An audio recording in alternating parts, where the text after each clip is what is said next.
Season's greetings and welcome to Two Balls and a Mic, episode 220, 299 weeks in a row. We are here, we are ready because San Diego had the greatest soccer night in their professional history. San Diego FC clinched first place, beating Portland Timbers 4-0 up away in Providence Park. Season's greetings to everybody who's joining us. We're going to talk about San Diego Wave as well, also clinching with their greatest performance offensively ever as a team in their existence. Both teams are in playoffs. We'll have goals, gaps, and greats, and the results, the exciting conclusion. Who has to walk to Snapdragon and or surf a wave coming up? For the pick'ems for Chiva, Abe and I will have Mike here in person. Call him El Esqueleto of Two Balls and a Mic. Thank you for everybody who's joined us. Be a friend, tell a friend. This is where you get everybody talks to each other. All the friends come together in the chat here and you know, get scrappy with each other. See Victor there who does a great job at Snapdragon. It's really cool to see the people who work at Snapdragon and followed San Diego soccer, work in different avenues, different things. Oh, and what happened with Chucky Lozano? Ooh. ¿Qué pasó? We will have some of that later. We'll have some of that later. But in any case, thank you for everybody who's joining us. Episode 300 next week. Chiva is back from Japan with a brand new love for Chivas, his team. Our team, Mexico's team. Se lo voy a dar al Chucky, güey.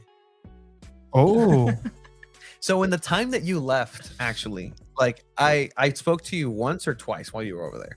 You did. The one time that I don't talked know why to you did, but because I had to give you these breaking news, and I'm like, hey man, you were like in Osaka or something on a bus somewhere. I'm like, Tokyo heading to Kyoto. oh, okay, you didn't have to add the accent, but I'm like, hey dude, Omar Bravo messed up.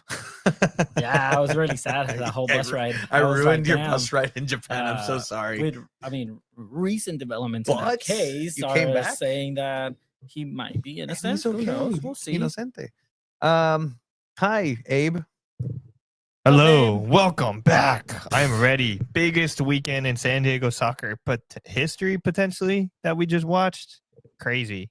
A lot of fun, a lot of things to talk about. There's never a weekend where even when you have two humongous wins by both teams, there's drama off the field.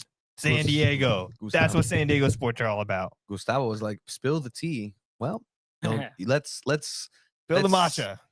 Hey, I just got to point out, by the way, you need to redo that intro. Okay. And put some respect on Landon Donovan's name because he has a full head of hair now. That's right. Things that happened when you were in Japan. Like now, like no, tell me why out of nowhere. I was just like over there, and I was like, I'm just gonna scroll through your voice again. It's been a while. Through SanDiego.Futbol. I haven't scrolled through here since I've been here. Mm-hmm. First thing that pops up is Landon Donovan. Dije Woody Woodpecker hair. Dije tiene mohawk el dude, compa. we're trying to get him on, dude. Come on now. Tiene mohawk y todo. He's looking. It looks great. Good for him. Oh, it's been a journey. Good. Yeah, Omar Bravo is innocent as OJ. Oh boy. Two teams, double digits. 10 goals combined scored by the two tenants of Snapdragon Stadium. And before we start, there is one. Well, let's start with this. We're going to start with a potpourri of soccer. You like that word? Of soccer in San Diego. We do this little segment week by week. Goals, gaffes, and greats. It's pretty much a gol, error, figura ripoff. But you know what? It's goals, gaffes, and greats.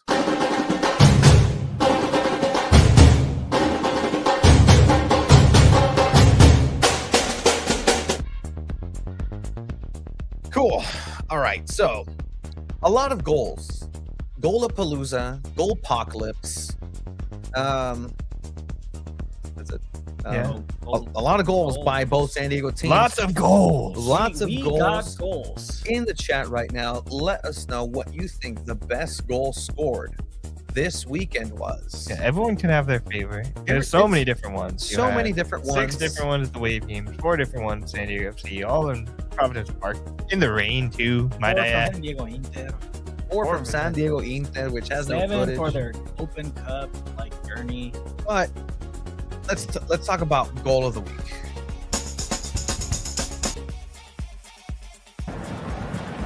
San Diego picking up where they left off. Pellegrino. Dreyer hits it immediately and scores! Look, man, in a decision day where Messi scores a hat trick and gets an assist and solidifies himself as the MVP, Dreyer goes and puts his performance right after as well. Yeah. That's insane. That such a banger of a goal. We were all at the press box at Snapdragon watching this on a computer, and we're like, oh shit. Yeah. Golazo, absolutely. From everywhere that you pin this from, there's no stopping that rocket. Honors Dreyer, the best non-Messi player in MLS. It's crazy. That's my next question to him. Hey, did you ever see yourself being in a competition head-to-head against Lionel Messi? Is it a competition though?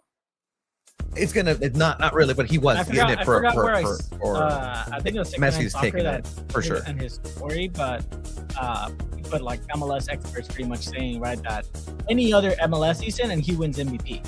100%. He's playing the one season where Messi decides to score the most goals and get the most assists as well. I mean, Messi's the greatest player of all time, so it's tough competition for Honor Dreyer. But I think my favorite part about the goal itself too is it came in the 46th minute, which coming out of halftime and scoring a goal has got to be one of the best feelings in soccer.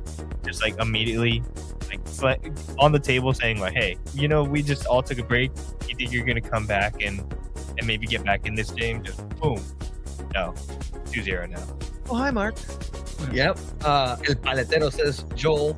All right, so it seems like Dreyer has a good grip on this, but now it's a matter of preference. Do you like that goal by Honors Dreyer, or do you prefer this goal by Honors Dreyer? Get another one. Dreyer, 1-on-1, ears back, Chipalicious! Delicious. All right. Wonderful call. Excellent. Honors Dreyer in San Diego Now, it's not a FC. message to Messi.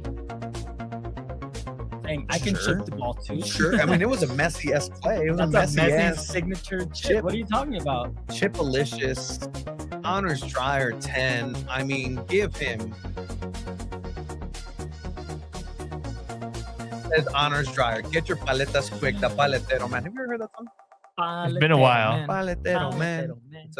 It's a Laffy Taffy, but just jingle So in Spanish. in Osaka, there's this We're little gonna get culture. part. Here we there's go. this little part Here of we go. Osaka. This is gonna Here we happen for at least a couple months. No, you're My gonna girlfriend love was this. getting very annoyed when Yeah, I would no, do go this. for it. But You're gonna love this. There's Back a when you little were in part of Osaka. Osaka. Keep going. They love Chicano Cholo culture. Yeah. And they dress up and Cholo vibes. Las jainas traen the thin eyebrows, everything. Did you engage? Did you go up, or were you too afraid? Just like the same people here, where you're walking across the street. Yeah, across the street. Damn. Yeah. That's I was like, unfortunate. I'm not gonna So- risk this biscuit. Okay. I was like, "What's up, fool?" Shout out to the fool. Hey, look at Shout him. out There to he the is. main fool. There he is. The main fool Dude, himself. greetings. Papi Chavos. If you want to see some Japanese cholas, you can probably find some in Chicano Park and Barlow. Probably. Probably. More the North Park area, it's just little mix of it in there. So all right, which one? The The chip banger. or the banger? Banger. Pellegrinos. No. Dude, there was a goal. One of the goals by Dudinha, I thought was hilarious just because I don't know if you can pull up what's it called? You can pull up Alonso's photo. There's Pearl Maroney standing behind after she takes the shot, or while she's taking the shot, and Pearl Maroney just has her jaw completely on the floor, oh, you took that shot. I think it was the first one. That's a thin photo. This one? No, it's on the first one. This is horrible radio. Come on, someone talk. Someone, explain. Well, good thing we're not radio. Good thing we're. But yeah. here it is. We got it. If you can scroll to the next photo. But Dudinha had a crazy game, scored a brace. Just follow on the field on Instagram, photographer SanDiego.Futbol. Horrible stuff by Tony Tony here. right now. Yeah. Yeah. All right. So we're scrolling. This one? Pro Moroni. I don't know if I saw the picture before this one, but her mouth went from completely closed to wide open, looking at Dudinha like, is she really about to take this shot right now? And she did. And she did, and she scored. It was quite the shot. Love Pearl. But I still vote for that honor Dreyer goal. That was unreal. A festival of goals. Quick Yeah. reminder, those of you who are listening on Spotify or wherever you listen to your podcast, tune in live on Mondays on YouTube or X or even Instagram, where you can see us talking about all this, or even rewatch it there instead. It's a lot more fun seeing the visuals and everything. Yeah. But just hop on over on YouTube. The people are here.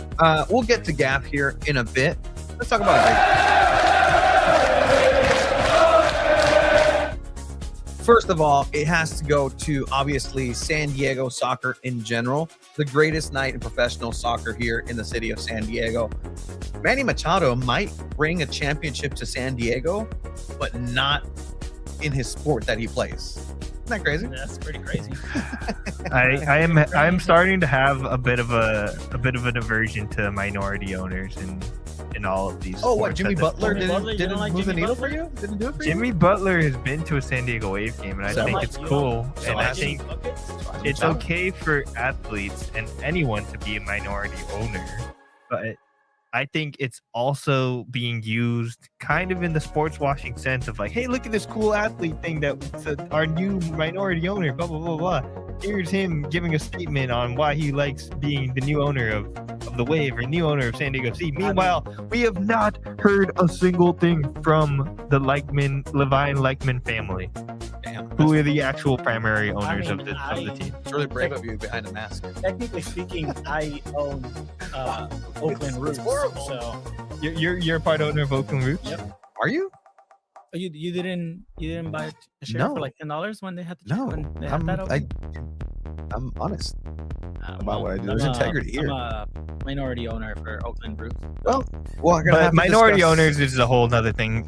Manny Machado, I guess, technically could bring a championship to the city of San Diego, even though I think more of that credit should be given to the players and then the coaches, and then finally go back and give it to the owners. But Let's go with the gap. We're No, gonna show ¿dónde está the el gap. maldito great? Oh, the great. Mm-hmm. we're giving it to all of San Diego soccer, are we? Not just Yes, for but I wanna performing highlight- at I the want to highlight. Tony's just having a rough night already. No, I'm not. It's going great. I It's mean, going fantastic right now. okay, it's fantastic. Please keep. Are we talking. giving, or is this? Oh, I know what he's trying to pull up. Yes. Oh. Big shout out to the Sirens, just Yes. in general. For this last match, there was a fantastic individual that put a performance of a lifetime on the stands.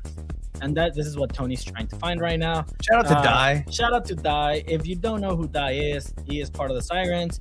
If you've ever been to a wave game, you'll find an inflatable in the supporters section. And we've seen pointed plenty. it out. We've talked about it before. We've seen the Pikachu, we've seen the dragon, we've seen the unicorn, the lobster, the hippo. Legitimately on the broadcast, one performance of the day. 100%. Or like Brought Kizadali, nine Dudinha, I inflatables. don't know, but Nine inflatables. Every 10 minutes, he switched to a new one. Like, that is phenomenal work. The polar bear was new. We were all kind of confused because I pointed out the polar bear and I was like, oh, it's a polar bear now. And then it changed to something else and I was like, oh, it's something else. I didn't Dragon realize showed it was, up, it was something different every 10 minutes.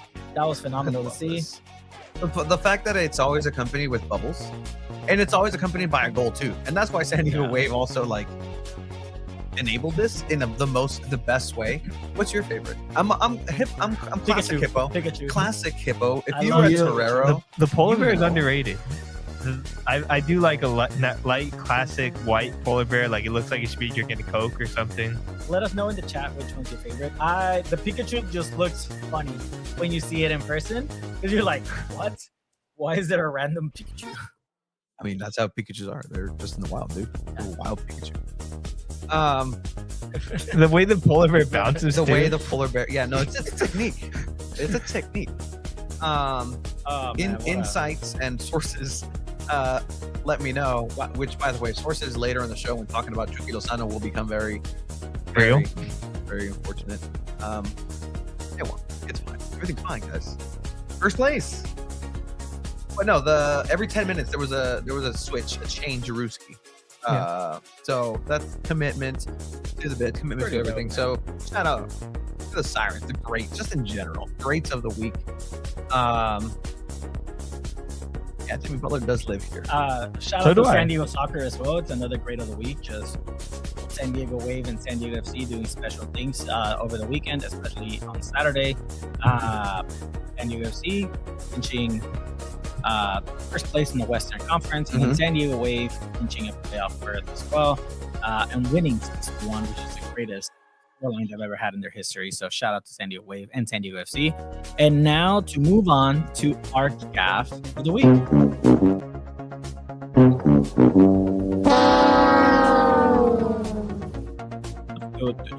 All right. Gaff of the week. There's 2 on here. I don't know which one we may want to go with first, but I can try to pull up one. Which one do you guys want to go with first? We could talk about the Colorado thing first. I think that one's pretty interesting because this is something that happens across a lot of sports, especially at the end of the season. You're going to be talking with coaches, having these conversations, and somebody that, I mean, I wrote something for the Burgundy Wave when the SanDiego.FC played against Yes, you did. Colorado, and they're just an overall great website. I think they do a lot of what we try to do here at SanDiego.Futbol, and they have something that they're really cool. Having local outlets cover soccer is awesome, I think, and it gives a lot of insight in ways that just watching the broadcast and only in consuming Apple content, you'll never hear or read the things that you're going to read out of these independent outlets because they're not beholden to the club. They're willing to say positive and negative things about the club, and I think that's something that this outlet has done all season, and asking a completely fair question of the head coach, Chris Armis, I believe his name is. Let's listen to we can hear the question and hear the response from the head coach, but it's quite insane if I'm being honest. The playoffs, you've been generally positive. Matt, we didn't make the playoffs.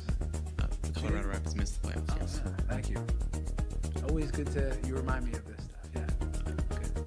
Yeah, what you got? With the season ending and now knowing the conclusion of that, where do you think this leaves in terms of your tenure with the club and possibly coming back? Thank you.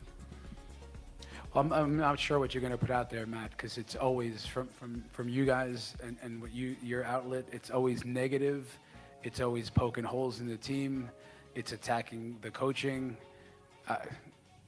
I'm not sure where you're going to go with what you do. You do what you do, and not sure many people read it, but I don't appreciate all the negativity you've given us over the months and even, quite honestly, the few years. So have fun with this one that we didn't make the playoffs. But yeah, my future with the team, listen, it's fresh, just ended. We'll have discussions with leadership and continue some discussions.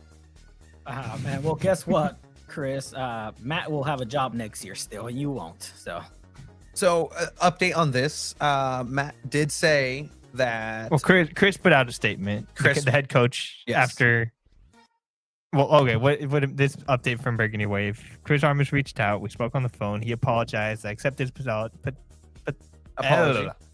I accepted his apology. Wherever there is a human being, there is opportunity for kindness. That is a great response. Yeah, but it's again, completely okay. Just to give a behind-the-scenes look, like SanDiego.FC, San Diego Wave have treated us well. Given, obviously there's a bit much larger access point that's to be desired from both of these institutions, but I don't think I've ever been necessarily attacked. I mean, by anybody that's forward-facing. There was a game against Houston, I think, with the Wave that there was a bit of a intense situation. Looks like the video was a little low. Looks like the chat didn't fully hear it, but essentially, Chris was asked about them not making playoffs, and his response was just very. Yeah. It's like your team didn't make playoffs, and what is your future with the club? And he's like, "Oh, we didn't make playoffs. Oh, I didn't realize." Pointing the obvious. And then speaks for 30 seconds, kind of criticizing the outlet and their coverage of the team and how they've criticized the coaches, which. Honestly, most coaches would prefer they get criticized than the players, which is something that I think is kind of interesting out of this coach, and especially post-game comments at the end of the season. I think the job of a coach generally that most coaches will tell you is they kind of like are the meat shield for criticism and things happening to the team. And I think it's okay to criticize both coaches and players. I tend to lean on the coaching part of it just because players, so many things or different things are happening to individual people. So it's hard to like criticize an individual person, but unless it's like absolutely known that like maybe they're just not trying. But obviously, I think most of the time problems that happen in sports tend to lead back to coaching. I like this question. What has been your most intense press conference? I know mine. It's not a Wave or a Loyal or SDFC one, but I know my personal one. I kind of want to hear your guys's. If you can just think off the top of your head, like one time that where you're like, shit. Well, I mean, Philippe is asking for clarification. I was, I think, one of the last people to speak to Casey Stoney before she was let go after the Houston match last season, where it was just the offense wasn't going anywhere. There was miss after miss after miss. No goals were being scored. After winning the, Challenge Cup, expectations, but that was pretty intense. I mean, she was like, "What's your question?" I think she was like, "What's your question? What are you trying to ask?" Because you were kind of going on for a little bit and didn't really have a question. I was, but you know what? Sometimes I need to fill time because it's only me on there. Yeah, I was on there. Yeah, but you found your voice a little later. Yeah, I asked a question. What question did I ask? I'm trying to remember. I think I asked something about the defense. Yeah. Okay. Because it was 0-0. Softball question. Well, because it was very awkward by that point, but. Mine was probably when Jaden Shaw was like, "You asked me that question before." When I didn't ask her that question, Jaden Shaw scolded you. I looked through the receipts and I never asked her that question. But you did look through the receipts. It is fair to wonder. Maybe I should have asked a better question just because maybe it was a little bit derivative. But I Jaden Shaw. Does it feel different to come off the bench? That's a running joke now that the three of us have. Yeah, but also, maybe she was a little bit upset that she was coming off the bench. Maybe that's where it came from. Upset of her whole entire season. Mine was the me official question to Twyla, and then their press person interrupts and says, "I asked, why did it take this long for me official to get called up?" The press guy says, before letting Twyla, the interim head coach, speak, because it says, by the way, she wasn't playing at this level. She was playing in Tigres, not at the U.S. men's national team. Yeah, I'm sorry. I remember Abe, we left, and Abe was just like, "Que huevotes Tigres." I was like, "Abe, tranquilo." But I thought it was a fair question. But yeah, that was probably my most intense. I don't think we ever had one with Landon or Nate at Loyal. No, I don't think so either. No, I think if anything, it was more just bugging about the national team. Yeah. There's been a couple. I feel like it's gotten a little bit more short with Jonas Eidevall during their 7-match winless streak. Yeah. Have you guys noticed he says the same thing every press conference? He does tend to say a lot of similar things, but I think sometimes we do have to ask different questions, better questions, and figure out a way to kind of break down that barrier. And I think sometimes we do that because sometimes he'll give us a random metaphor describing it, comparing it to a different sport. Sometimes he'll talk about ketchup, movies. Yeah, movies. Jonas Eidevall loves his references to books, quotes, and ketchup analogies. We'll get to that later. But talking about framing a question correctly on air here, are you going to go to training on Thursday? Friday? No, I will be in Mexico, going to Oaxaca for Dia de los Muertos. Unfortunately, sorry to you too. Because the question to Mikey Varas has to be, hey Mikey, are you expecting to have a full participant, full 90 Chucky Lozano ready to go for playoffs game 1? You worded it to me a little differently. Will you be counting on Chucky Lozano? Will you be counting on Chucky Lozano for 90 minutes in the first game of the playoffs? Yeah, somebody's got to ask that. I think somebody will ask that too. A lot of people go to that, and I think it's a big enough story that will come up. We'll get to it here in a bit. But yeah, tools, gaffs, and greats. You like pumpkin spice lattes? I don't. You like I don't like pumpkin spice? I don't hate it. You like pumpkin spice? I'm never gonna order. It's indifferent. Yeah, it's fine. It's not like it's one of those changing. Hey, all lattes are. I went to Starbucks and they gave me an extra drink, and it just happens to be that. I'm not gonna say no to it, but I'm not gonna be like, oh, can I get Yeah, completely agree with Jeff here. Sometimes I think upon us journalists to ask good questions to get good answers. I think he asked that week to week.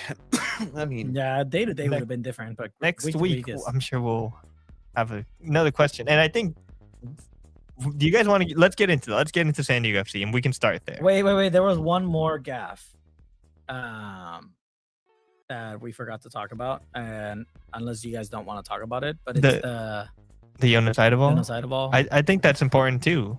yes. Do you have a link? Because some people don't think it's a gaff. Some people do think it's a gaff. And- I tend to fall on gaff. I think it's So it's on. There there was a Bluesky. I can't video. remember There who was a posted video it. that was posted on Instagram by the coach. I believe it was the assistant coach of the Chicago Stars. Ella Masser, right? That's her name. Yeah, Ella Masser posts on her Instagram story. Found it. Found it? Okay. Yeah. She posts on her Instagram story. Do you have the exact wording? I have. I have it here too. Tony's faster. We can read it for our audio audience. I've been in this game a long time, and this I simply do not understand. At Jonas Eidevall, your assistants have my number, so please call me to explain why at 3-0 up you needed to send your player to our huddle? ? In what world, in any world, does this make any sense? And then when I came to ask you why, you wouldn't acknowledge me and say, why is she speaking to me? Have more respect for the game and for all of us in it. So essentially, there was a moment in time where there was an injury on the field. Yeah. And you see this a lot more in NWSL, where there's a huddle moment and both teams kind of go for that hydration break style break and team talk. Jonas Eidevall on the touchline instructs Hanna Lundqvist to like, hey, go join, go stand there, like go stand there and Listen, yeah, listen, fly on the wall. be a fly on the wall. The Chicago Stars team and they see clock Hanna Lundqvist. She's Immediately just too. there, and she's like, "Hey, get out of here, scram!" And at this point, it's 3-0. SanDiego Wave is up in the first half. And so this is a coach for Chicago kind of being upset at Jonas Eidevall being what he's been accused of being in women's soccer. It's just a jerk.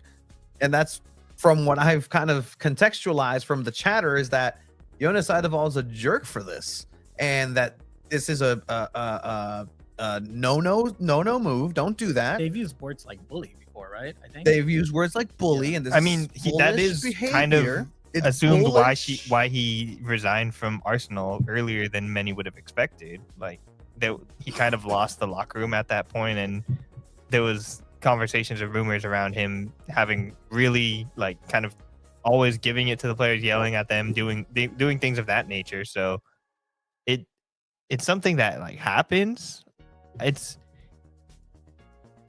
Did I call Jonas a meat shield? I think I meant like coaches generally are meat shields. But anyways, this happens in all sports. We've seen it in basketball too. It's always kind of a little bit funnier. Go stand over there, go be annoying. It's a little bit part of the gamesmanship of it all. Happens in all sports. But to do it against the last place team, when you're up 3-0 I have a in tiger. the first half. who cares? Why would you care for Hanna Lundqvist to go there rather than That's get what I think. instruction? I think the coach is the gaff.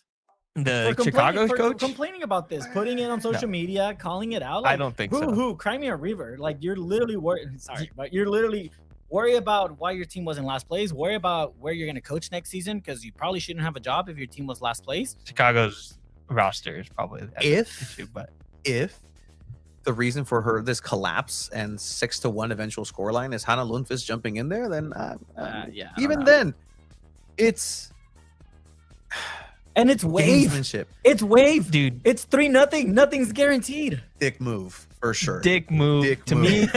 Yeah. But Yeah. you know what? I'm a dirty player. Like all in my favorite thing in It's a good comment too. it's playoff clinching time. To be honest, can't waste an advantage. Trim the fat. I was a goalkeeper. If you stood in front of me and you're starting to give me elbows and a free kick, and to get in my way, I will pull your pants down. The ref won't see it, but I will like dark arts, like Felipe is saying. Look, you're telling me, would any of you, the way the wave season has gone over the last couple weeks, months, would either of you have been surprised if this game ended 3-3? No, but I also think that you're showing a little bit of a lack of confidence when you do things like this and participate in these types of shenanigans, I'll call them. Yeah. Because It's a heel move for sure. It's shenanigans, it's a heel move. You're up 3-0 and it's the last place team of the league. I think at first I was kind of like really hot about it, and then I thought about it and I was like, it's not that big a deal. It happens to all sports. And then I thought about it again, and it's like, you're playing against the last place team of the league. You're up 3-0 at halftime, and you feel the need to go send one of your players to annoy them. That's how unconfident you are in your own side. Yeah. That says a lot about who you are as a team and how much you believe in yourselves and your players. Eventually, you do go on to score 6-1. Yeah. It's a big deal. Yeah. Maybe this razzled the other team and Yeah. affected them, but at the same time, shouldn't you be above this? I think I was reading. Tactics are tactics. I was going through the comments on that post too, and some people were saying that there was a very hard foul on a wave player right before this as well, and I think Jonas was heated about it. So that could also lead to him saying like, "Nah, screw that shit. Like, you go stand over there." So if you ain't cheating, you ain't trying. And guess what? That's not cheating. it's not cheating. Where in the rule book does it say you can? It's an unwritten rule. There are for sure. unwritten rules exist in soccer, and then things like this stick and last. And Sam Staub is one of the first people to clock this too. SanDiego herself scored an own goal, so SanDiego scoring in San Diego. Maybe she should have been nominated for goal of the week. But Good insight. Yeah. To do this is, to me, it's unnecessary. Good insight. The Chicago coach is also Swede, perhaps the head game. That's definitely part of these national things exist. It's 100%. tactics. Head games are allowed to exist. Things like this should happen. Like, this gives Wave an Not edge. enough room for two Swedish coaches. Gives them like- an edge. this happens in Kansas City next week. I think it's completely like, you don't really think about it. Things like it happens all the time. Kansas City's the #1 team in the league. You need to get your edge, especially against such a good team. But against Chicago, like, it's gross. Like, there's certain times I think when the unwritten rules are good. Like, if it's a 1-0 game and you send a player and it's like, okay, you're up 3-0, man, against the worst team in the league. It looks bad. I don't think it looks bad. I like the move. I low-key like it, Abe. I Like, love you the guys. move. The more you dug in, the more I was like, That's this gives them crazy. an edge. But you know Yeah. what? Agree or disagree, we'll find out what kind of a team. I they call it a face. gaff. You guys don't call it a gaff. That's fair. I still call think it a gaff on the coach. I still think it's the biggest gaff for the Colorado coach when you miss the playoffs. Just Yeah, that was- no yeah. need to go attack a independent news outlet, one of the few ones that cover your team. That's very unnecessary. And again, for the general part at SanDiego FC and in MLS, I've learned a lot, is what I'll say, from this season in covering MLS, and prepared us for potentially what's to come for the future for SanDiego.Futbol. But yeah, I mean, I would be sad if that happened to us with SanDiego FC without us having a legit reason and messing up or asking an out-of-pocket question. But they've been good for the most part. It's been, especially communications. They've been fantastic with us. So just to give you insight, Shiva's camera just dropped. Yeah. That was Abe. He was hot earlier. But all right, let's talk to SanDiego.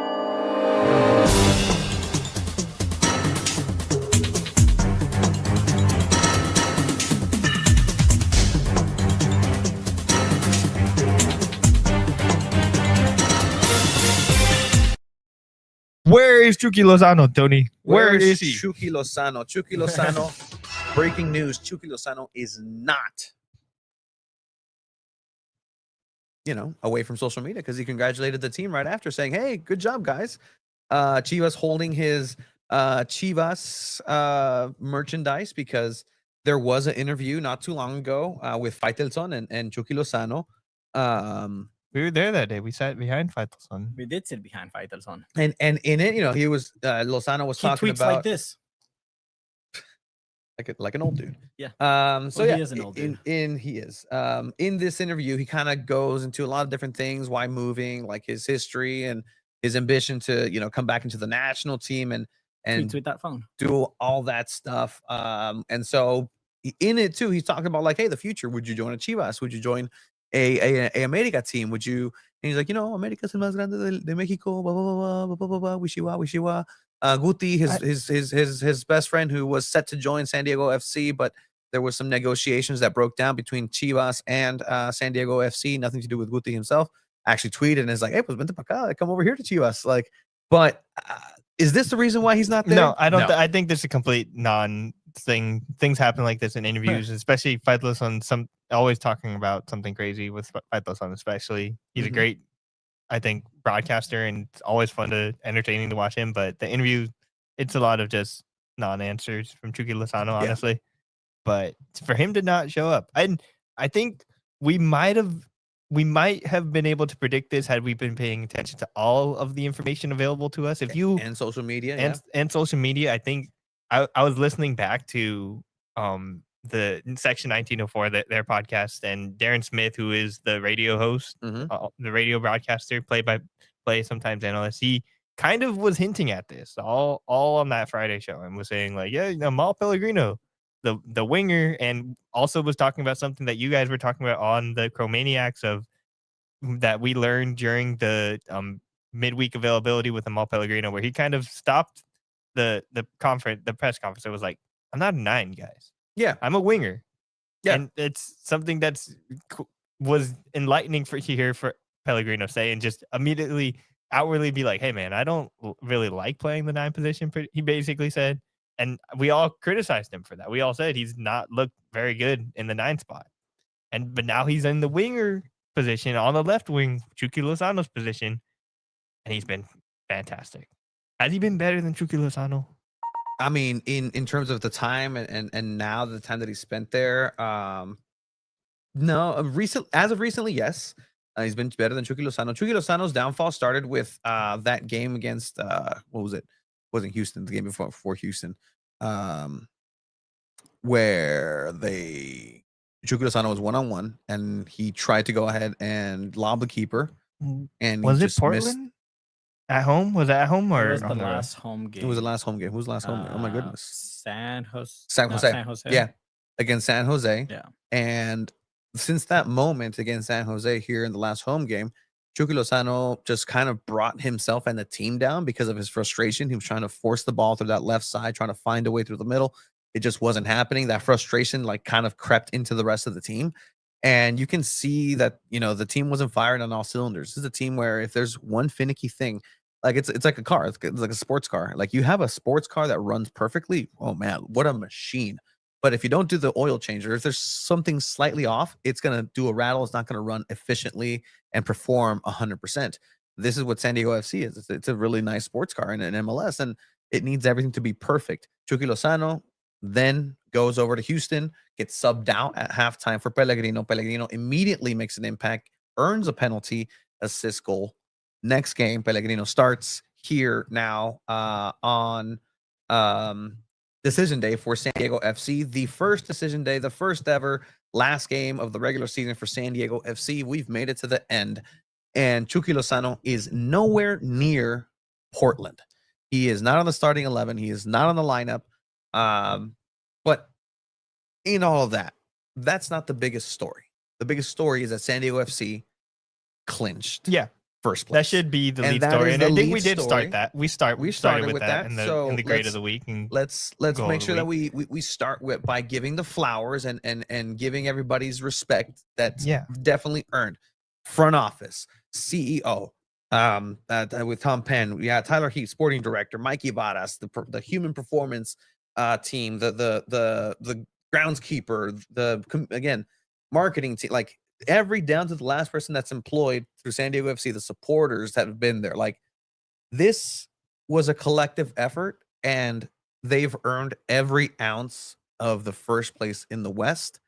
And any doubters, whether they're here, whether they're the experts in MLS that were putting them in 15th, the whole time we were all like, we all doubted. I have no idea. We have no idea. I think it's fair. Idea. It's no clue. It's unfair to get truly upset at any sort of like professional analysis or people that had predictions, just because it's an unknown. No one knows what the team's going to be like. It's completely brand new, and they performed at an unreal level all season, and they kept it up all season, which was really impressive. And I think they deserve all of the flowers for doing that. They're changing the game. Like really are. I think this eventually, if this success continues for SanDiego FC, it's only a matter of time before another team tries to adapt Right to Dream as well and approaches and says, "Hey, like let's do something here." That'll be something cool to see as well. I mean, we've asked Don Garber that, and he didn't rule that out either. So if it's as successful as it is, then there's a future with Right to Dream in MLS and other clubs as well. But yeah, like this starting 11, again with Luca de la Torre on the bench because he hasn't been performing at the level maybe of being a starter. Esteban said it. Has Valakari won the starting position? I think so. Valakari has been a sure. starter. Like for sure. Yeah, it's within Godoy or de la Torre at this point. And again, with de la Torre, you go and think, okay, well, he kind of did the same thing with Milani Losky, a player on loan, and his future wasn't for sure going to be with SanDiego FC. Oh, well, I'm not going to play him. Same thing we look at La Torre right now. Those negotiations are up there with Celta Vigo about they don't want to do the buy option. They want to probably sign him a lot cheaper. His contract expires at the end of the season for Celta Vigo. And then maybe they can get him as a free agent. So Mike is probably thinking, okay, well, future of this team, he's not playing that well right now. I'm not going to start him either. And it sucks because he dropped form out of nowhere too. It's crazy to be having these like future conversations, in my opinion, like especially so late in the season. Like you got to be trying to win every single game, and they did when you're in the playoffs. And they did do that. Maybe I think that's probably more of the reason why you don't start Luca de la Torre, just because he hasn't been in form as much as Valakari and Godoy, and Yepe is never leaving his starting position. But yeah, I think Luca definitely looks really good as a substitute too. Yeah, so Valakari, the epitome of his best ability is availability. Along with Honors Dreyer, Oni Valakari is the only player on SanDiego FC to play every single game. Honors Dreyer started every single game. That's the difference between those two.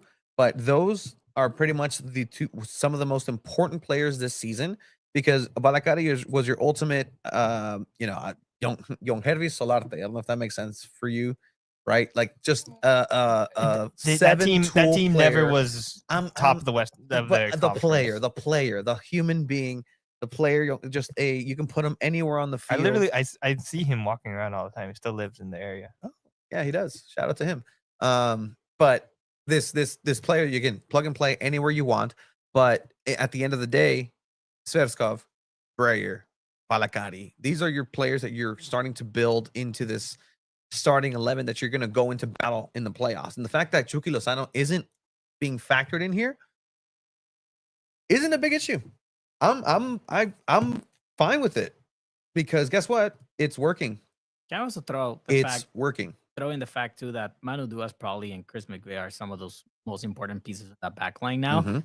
Shout out to Mikey Varas and the coaching staff for, I mean, I think they knew the talent that Manu Duah had. He kind of forcibly had to become a center back because of injuries, and he's an excellent center back.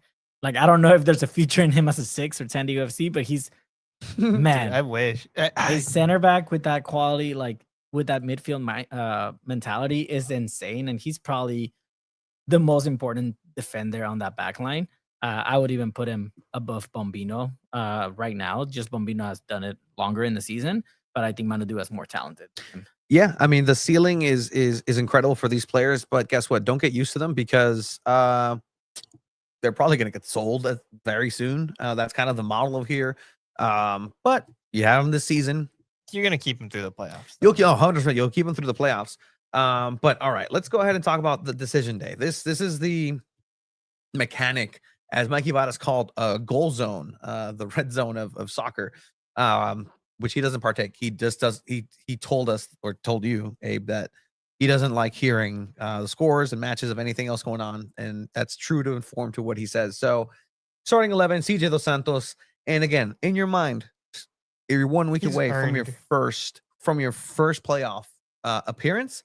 This has to be 90-ish% your starting 11. Yeah, he's earned it. CJ Dos Santos has definitely earned that starting position. You have Luca Bombino, Manu Duah, who we were just mentioning, Chris McVeigh in the center back position, and then Harangi with right back position. If there's one spot outside of the number 9 that's the biggest question, is that right back spot. Willy Kumado also comes in as a substitute later on, because there was an injury, Kumalo goes down. So, atención. Ojo. That midfield. That right back position is cursed, man. Yeah. Godoy, Sverskov, and Valakari. Over on the left wing, we talked about Pellegrino and Baird making that start up top in the 9. And the talisman, the number 10, Honors Dreyer, who I saw the Real Swinging Friar say, Honors Dreyer is way better than Chino Huerta. Thank you, Anderlecht. Oh no, Chino Huerta's like 22. He's 26. Yeah, This is like he's prime. still Oh, younger. he's Chino Huerta's getting into still prime. younger. But yeah, yeah, we'll see. yeah. If you had So to choose right this second, I think I would probably choose Andre Dreyer. Yeah, probably. Gustavo saying, kind of wish we had Lofelson back. Yeah, I mean, that Remember he was the pretty good. he days? was all right. He was started decent. that first ever match in San Diego FC history. The Jake Fenlinson of Do you think they would potentially, if Patty McNair was available, would they put Chris McVeigh in that? They in have. that right back? They've done it They've before. done it before, and he's done before. excellent. Would you like that instead of Harangi? I think I Harangi think- had a pretty. I think right now the move would be Ian Pilcher on the left and then Bombino on the right back. Yeah, and then That's second something that and then Mikey does second now. half you switch it with Punisher. But all right, so this all games happening at once. Franco Negri. For Franco those that Negri, don't know, yes. the nickname. Sorry, I'm sorry, Franco Negri. Synthetic field. It starts out dry. The night goes in. It starts pouring rain. Classic. This is the in MLS the version of can they do it on a cold rainy night in Stoke City? Can they do it on a cold rainy night? At Providence Park. In Providence Park One of the coolest stadiums in MLS, I will say. and NWSL. They kept up the sign for Christine Sinclair, unlike what they do here at Snapdragon Stadium. with the Morgan they jersey, take- they they take it take down. down That's the- because it's their stadium. It's not a college. It's not stadium. borrowed. I can actually probably find it on EAFC. Providence Park, I I don't, think have, so. I don't have to go to Madden to find Snapdragon Stadium. That And upsets Yeah, me. you only in So- NCAA, right? You Yeah. can only Yeah. find Oh it yeah, down by- NCAA. Yeah. The college 26. Which frustrates me to no end. Like the model's there, guys. Like, why not use it? But in any case, San Diego FC playing a classic San Diego FC game, top to bottom. I think this is one of the most complete games that they've played. And boom, guess what? No problem. Pellegrino. Amahl Pellegrino loving life in San Diego. Can we talk about the miss he had like maybe 5-10 minutes before that as well? Like he's in good form, but come on, don't give me that. Oh, he's an excellent winger. Like he's the best winger San Diego has had. Like he's an okay winger. Like he's getting the job Look, done. he's getting the ball in the middle in the 9 position. Like he's not a 9. He's not a finisher. He does. He's not a finish. 9. He He's not a told finisher. He scored. he told us he's not a 9. Any soccer player can make that finish as well. There's come on. literally Chucky didn't make that finish in a lot of these games. There I'm are- being completely honest. there are How many goals does Chucky have this season compared to 9? Pellegrino? How many minutes? Ooh. To be fair, Pellegrino, if he was good enough, he'd probably get minutes in San Jose. I mean, that's sometimes I mean, Bruce Arena, especially, like if he just doesn't like you, he just doesn't like you, and you're not gonna get playing time. And honestly, he's not an attractive looking winger with a lanky play style. Winner. I always come up with hundreds of and dozens of photoshops that just never get used, but I'm not a 9.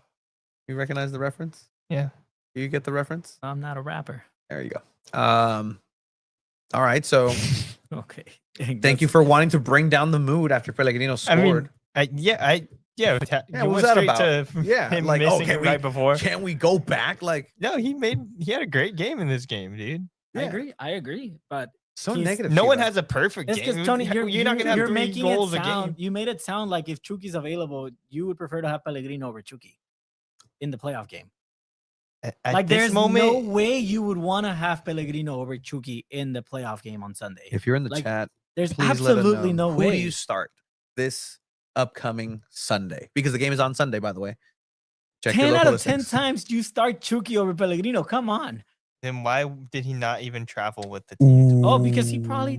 Oh, we're gonna talk about it. Ooh. There's something going on there because he was in that Houston game taken out in the 45th minute, not because of fitness, not because of injury, not because of whatever. It was a tactical decision, right?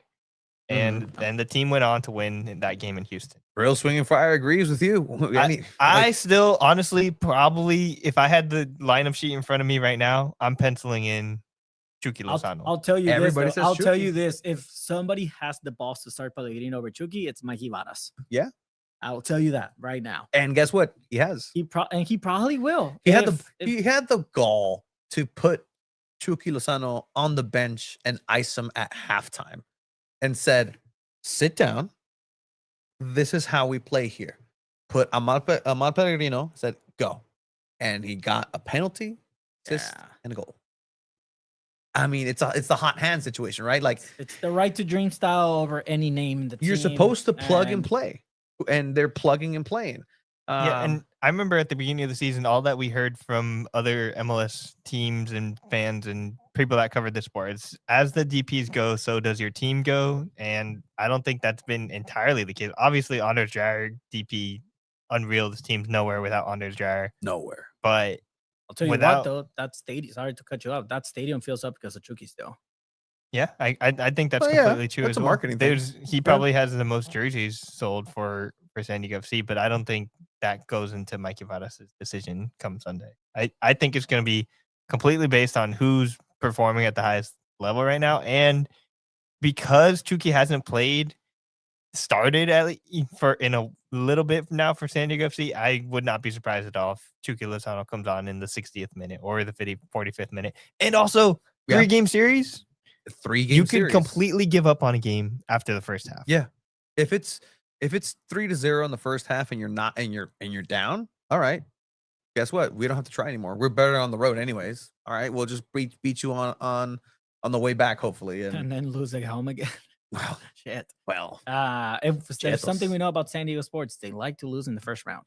I mean, facts, I'm gonna have your Dodger ass out of here. All right? I'm not a Dodger fan. I don't like baseball, but it happened to Loyo. It's happened to Wave. Do you think Chucky plays out of his contract with SDFC? The Wave didn't lose in the first. I don't think Wave have never lost in the first round of the playoffs, have they? No, they beat Chicago. They skipped the first round. Yeah, that's true. Yeah, so. Yeah. Well, I mean, when they skipped the first round, they lost in the first. The San Diego Sockers are Seattle. 16-time champions. Wow. Extraordinary touch, even better finish, Max. Honors Dreyer with that goal. Again, just having an unreal season. Half, and he just hits this ball clean. Assisted by Pellegrino. Yeah. I feel bad for the goalkeeper there too. I don't. I don't like goal, that's dude. like as a goalkeeper, it's one of those shots. You clap at those, man. Come on. You don't clap at it, but you give it the respect of diving for the picture. Like that as goalkeepers, like we make fun of each other because like, oh, you just dove for the picture because you look awesome, kind of taking flight. Boom. It's just the way it just se abre la pelota. Like, it's one thing when the shot curls in, but when it just curves out like that, it's freaking sick, man. I wish. Philippe says, Chiva, go back to Japan with your bat. Yeah. I wish. Isn't Japan about like, hey, like the Shintoism aspect of it and just kind of like, hey, like just be nice and be respectful. I'm being nice. Hey, let's go back and watch Pellegrino's miss. I mean, I think it's important to acknowledge it if we're going in chronological order. Agreed. Isn't that the epitome of this podcast when we're watching the highlights and talking about the game? We talk about everything from start to ending. 2-goal performance. Yeah, sure. We do 100%. That's right. But anyways, let's see this Dreyer golazo again. Yeah, we already saw it. There is another golazo for San Diego FC, and again, a complete game because look, pickpocketed, a great pass through ball. Oni Valakari once again, Dreyer 1-on-1. As delicious. Messy chip. I want to hear him say it again. A crisis of confidence, a turnover in the midfield, a ball played through. Where are the defenders? You've got 3 of them, and no one is near. Valakari taking notes from Yepe on those through balls. Yeah, that's what was supposed to happen. Yepe's first cuff starts rubbing off in his style and right to dream aspect, and now at this point, it's a well-oiled machine. It should have happened a little bit in Varsity had he been healthy, but I can't imagine this team if Ivasen had been healthy. Actually, like this team would have been even better. Maybe they forced them to be a little bit more creative though, and they kind of needed that to be able to try different things out and see how it all worked out. What you know? hasn't this team tried this season? I, This team would has they have tried tried as much if everything. McVartson was available? I think McVartson would be starting like no matter what if he was available at all No, times. not with Mikey. Like Mikey, if you're not performing, you're getting benched. That has been the motto by Mikey all season, and he's stuck by it. Yeah, I mean, yep. Chucky didn't even travel to this game, so you got a point there. All right. and the one time I was in Japan camp, I like that. But yeah, so SDFC just kept marching on, and they played a really good game. Again, they earned a clean sheet. They still earned a clean sheet. And guess what? There he is. Didn't miss that one, Chiva. He did not. What a great pass by Jeppe. An excellent pass. A big target to just test down. I mean, he looked like a 9 there. Pellegrino has the grace of a baby giraffe. Pellegrino's getting hot right before playoffs, and that's a good thing for SanDiego. Like, you know, players that are performing the best are going to play, and when you get hot like this right before playoffs, it's only the best thing that could happen. And, you know, start Pellegrino over Chucky. There's no way. I mean, everybody's defending and saying, hey, Chucky deserves a start. He's going to get the start. And it has to be. Like, if it's... Maybe we should like do our own what we think should be the starting lineup. I'm down for that. this playoff, yeah. I asked you guys in the press box, and I'll ask the chat right now too. But you guys told me the answer for you guys would be Valakari. Who would you buy right now out of their contract, Valakari or Luca de la Torre? And Abe, you told me Valakari for one particular reason that I found very interesting, which was he's handsome. I think it was because he was a lot less expensive than Luca de la Torre. Mm-hmm. So I think probably keeping him long term would be the more affordable option and giving you the ability to maybe sign someone up at the top or another offensive option. And Valakari's such a versatile player as well that I think it's important to keep a player like that that's willing to move all around the pitch and play in so many different positions. Luca de la Torre, obviously very good player, but I think we've seen his play I don't want to say decreased but it's just not been as great. Like he came in firing on all cylinders, and I think definitely had a little bit of a slowdown in the middle of the season, right? And then right now it's kind of looked not great, but I think he looks great as a substitute though. Like he brings a lot of energy into the team. I think we're at a point in the season for SanDiego FC and where if they're finding talented players, I think people are over the fact that get more San Diego based players. Yeah.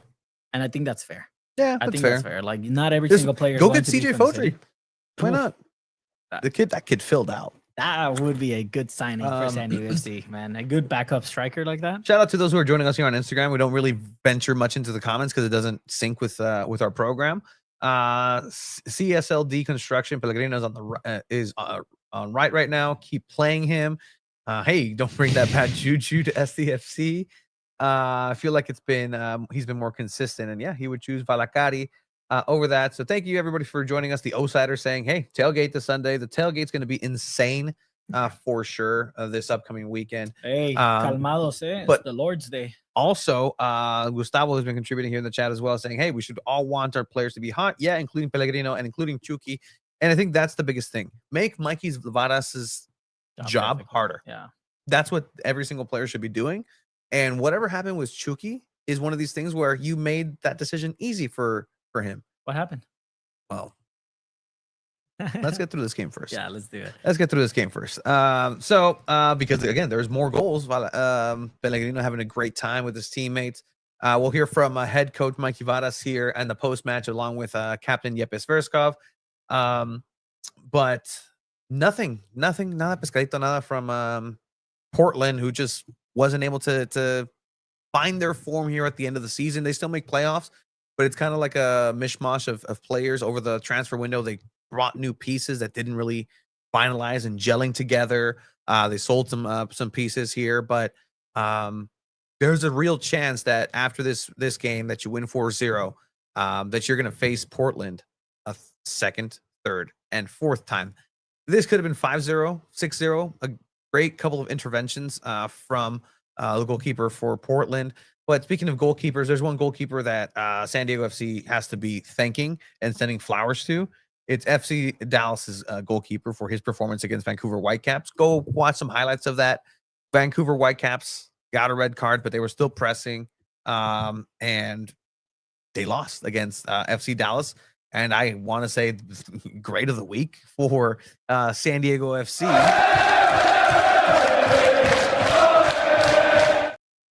Has to be the goalkeeping locker room of FC Dallas, which includes San Diego FC former goalkeeper Jacob Jackson. So, Oh wow, look at that! Isn't that crazy? Yeah, yeah. it's funny because There are former San Diego FC players. yeah, and Dallas is going to be facing off against Vancouver as well, who they just beat. So they get to face them yeah. back to back to back to back. And Vancouver, le trae ganas. I mean, Vancouver was red hot. You know, Thomas Mueller's about to score a hat trick in one of those games for sure. All right, so look at Torres saying some people here. Hey, look, there's people. Don't worry, Philippe. Wow, I bought look at the Torres jersey, but if I didn't, I'd be voting for Alacari. Well, guess what? There's people out there who are even more unfortunate and have a number 32, Milan Iloski. I think the store can cross out the name and number for you and put a new one. That's knowing MLS and Martin, they're gonna want to wet their beak a second time. You go buy a new jersey. But yeah, so something's going on maybe with Luca de la Torre, but Valacari is there. It's not a bad substitute to have in the second half is Luca de la Torre. So he opens things creatively as well. And yeah, but players are potentially battling to be here for next year. And Yeah, that's a great point by Esteban. I think 100%. they're always thinking about these things of who are they going to keep for next season, which players might want to leave or feel like, hey, you know what, if I didn't earn a starting spot here with San Diego FC, maybe they'll have the option or ability or want to go find a starting spot somewhere else. So it's always a lot of things happening at all times in a soccer season, but especially right now at the end of the season, you have a lot of that really pushing hard to perform at the highest level to prove that you deserve a spot. Just that like that. I this is one of the ones because we were watching this in the press box for the San Diego Wave game, and I nudged Chief. I'm like, Pato, this stop like is so good. And then he saw that and he's like, what are you talking about? I'm like, no, keep watching.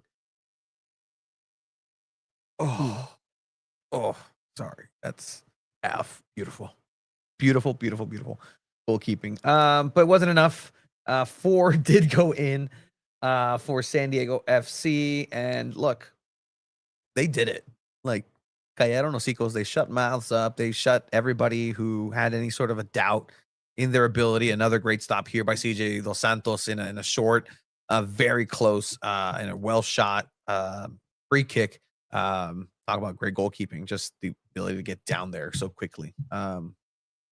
He's also improved a lot, but it's one of those points of focus where I think the opposing teams are going to focus on CJ Dos Santos pressing him on the ball, that number 9 position for San Diego FC, the right back position for San Diego FC. San Diego FC isn't coming into playoffs, without their scratches and their dings, because it's been a long season. Season started in February. We were talking about it earlier. Yeah, it's pretty insane that it started earlier. I got my De Bruyne jersey ahead of time. So they faced each other in Coachella too, right? Who? San Diego FC in Portland. Yes, they did. Yeah. So how many? We got to do the math on how many times they faced each other. It would have been 2 times this season, 1 time in Portland, and now potentially 3 more times, or just 2, or 2. Yeah, that's the dumbest thing, man. He transaction me to pick up the would supporter shield jersey. Yeah, I think we all would prefer. Oh boy, that's funny. We would all prefer either 2 games between the side, aggregate score, and 3-game sample. There was a good question that Shiva asked about this playoff situation, because what happens, like, if every single game in the first round, the series of 3, if every single game is only 2 games, do they move up the next round, or they just now have an extra long that break? November 9th week. It's an extra long break. That's disgusting.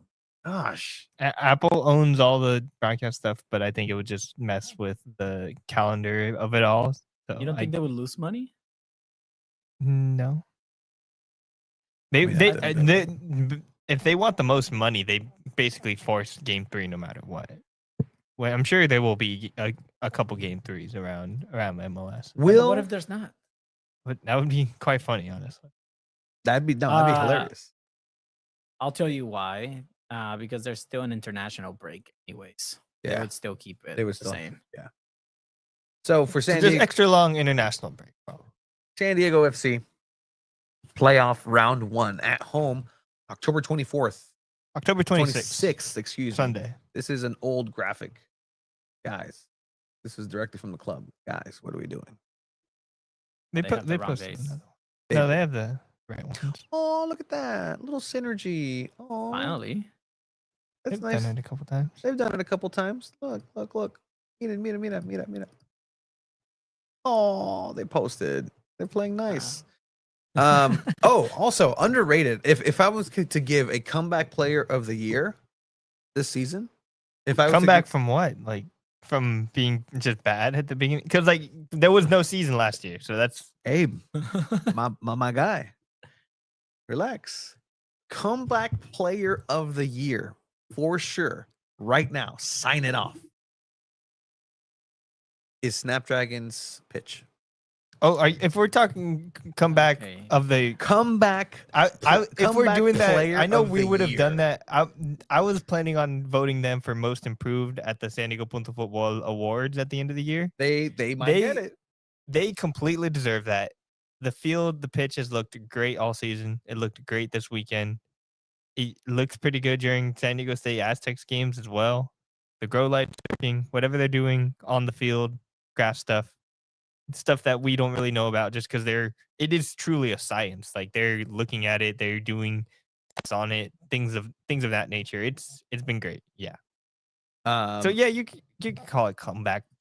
Yeah, no, It's not a 100%. No, player. It is a player. It's part of the game. It's a comeback because again, at this point last year, San Diego Wave canceled their final game because the pitch was incredibly disrespectful to the sport of soccer. Yeah.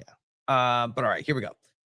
Game 1, October 26th, against either Portland or a returning San Diego Loyal former head coach, the last head coach of San Diego Loyal, now assistant coach at Real Salt Lake. He's coached at Snapdragon Stadium before. He has coached and gotten his ass whooped by Borussia Dortmund by Marco He also Reus. lost in the first round of playoffs. He also lost in the first round of playoffs. But the great and powerful friend of the pod, Nate Miller, who was the final head coach of San Diego Loyal, now assistant, could potentially come back to Snapdragon and face the team that effectively kicked them out of San Diego. Isn't that crazy? That's pretty crazy. That's Both stories are good stories, I think. yes, or the Portland Timbers, and you can see them 1, 2, 3, 4 times, and I don't know. Like I don't know what to expect out of a If series you're of San 3. Diego FC, who do you want? I think you performed a lot better against Portland than you have Salt Lake, right? Like I remember there was Salt Lake beat you in your home. yeah. Diego Luna is still a player that can Hunts. cause damage, you know. So I mean, if I'm San Diego FC, I just beat Portland 4-0. I want Portland again.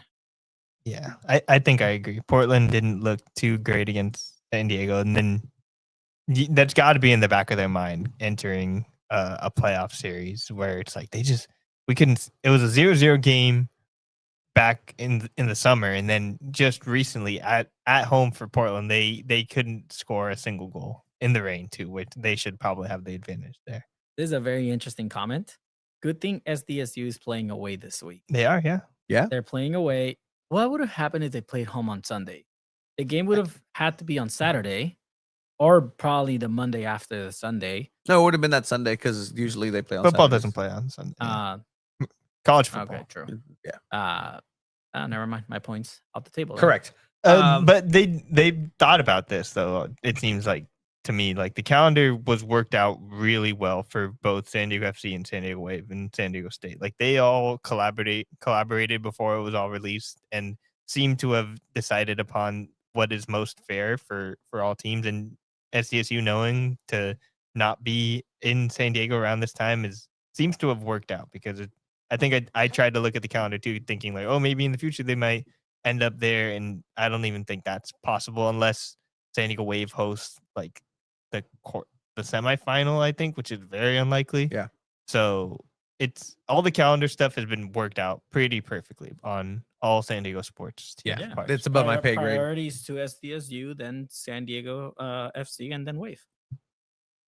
But it's worked out though.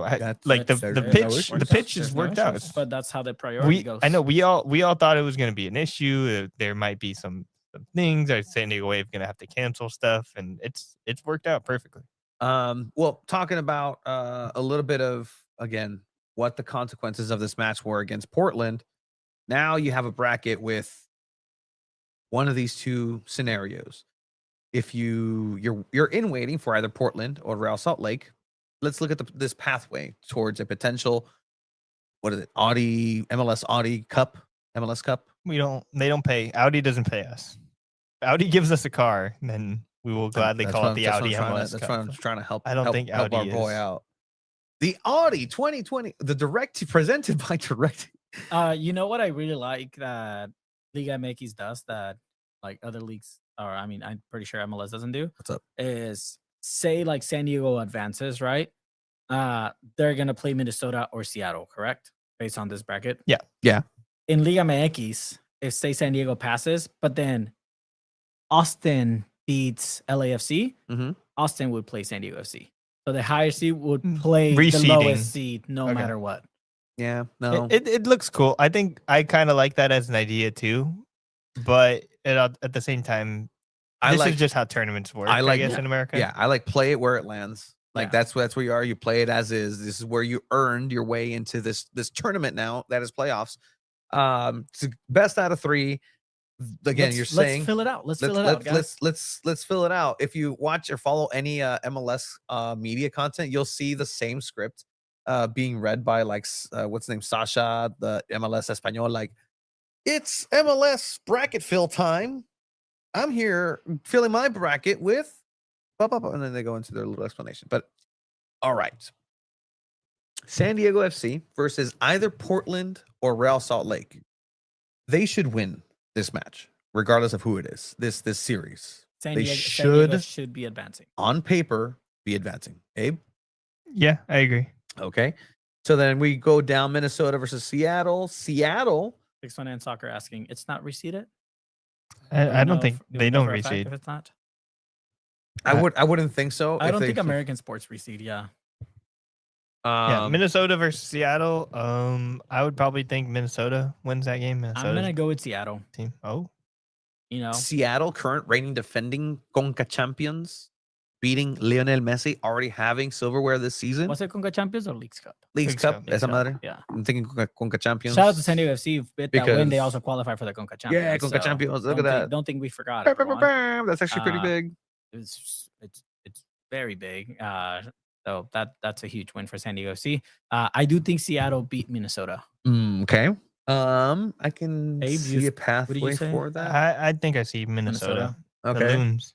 I say Seattle too. Just I think legacy team in playoffs. They kind of just turn it on.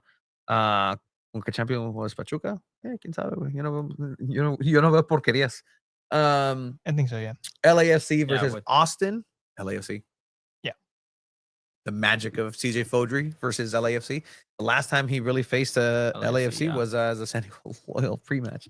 Yeah, so he has LAFC. been really finding. I don't want to say that. He's just his son on me. I don't want to be like, oh, he's finding his like it's freaking it's son. Of course, it's insane because he might leave LAFC during the break to go play in Europe. The David Beckham rule. Yeah, they can go back alone. My favorite one of those is when Thierry Henry went back to Arsenal. As much as I despise that, just whatever. Arsenal is he went back on loan and he scored on loan. And that was pretty neat. I will say Austin, man, they can surprise, but it's been let down. It's a 3-game series though. It is a 3-game like a 1-game series. Maybe I'd be have more belief in Austin, but 3-game series is tough.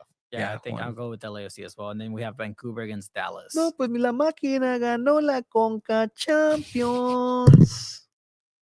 Fue la super máquina. Gracias, Juan. I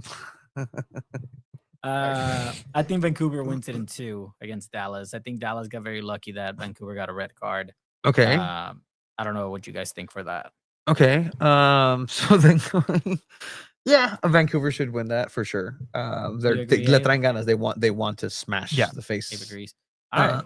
Now we have LAFC against Vancouver. That's a great game. That's a man. great Semifinal. matchup. One best 2 best. versus See, 3. that's a 1-game series. Why That's a is, one-game that should be series. a 2-game series? It's Why, that should America. be the long series. That game would essentially be in Vancouver. Ooh. Thomas Mueller against Son. Dang, that's already spent there in the quarters. Dang. I think LAFC wins. I think they surpass Vancouver. Philippe agrees with you. LAFC over Vancouver. Yeah, I agree. Yeah, Boanga's playing pretty nice since Son Yeah. came in. Gustavo agrees. Austin. Oh wait, was it Austin that beat LAFC in the season? Yeah, right. They're in the midweek. My God, it's Austin. yeah, I believe so. Yeah, Yeah, they did beat LAFC. from the as well. people in LA that have talked to and have met over the past years covering soccer in Southern California, the way they've talking about this LAFC team is just like among the best teams that they've ever covered, which I find kind of surprising just because of how good LAFC has been in years past. So I think LAFC ends up in the Western Conference. Yeah, Finals. Vancouver does have a couple of injuries on their roster, and again, the best team at the end of the season is usually the healthiest. All Then right, we have San Diego FC against. I'm gonna put Seattle there because Tony and I agreed 2 against 1. So at San Diego FC against Seattle Sounders. Oh man, in a one game. that would be in one, San and Diego you're at done. Snapdragon. Oh, yeah, Vetter Cup, ya valieron más. Copa Vetter. La Copa Vetter.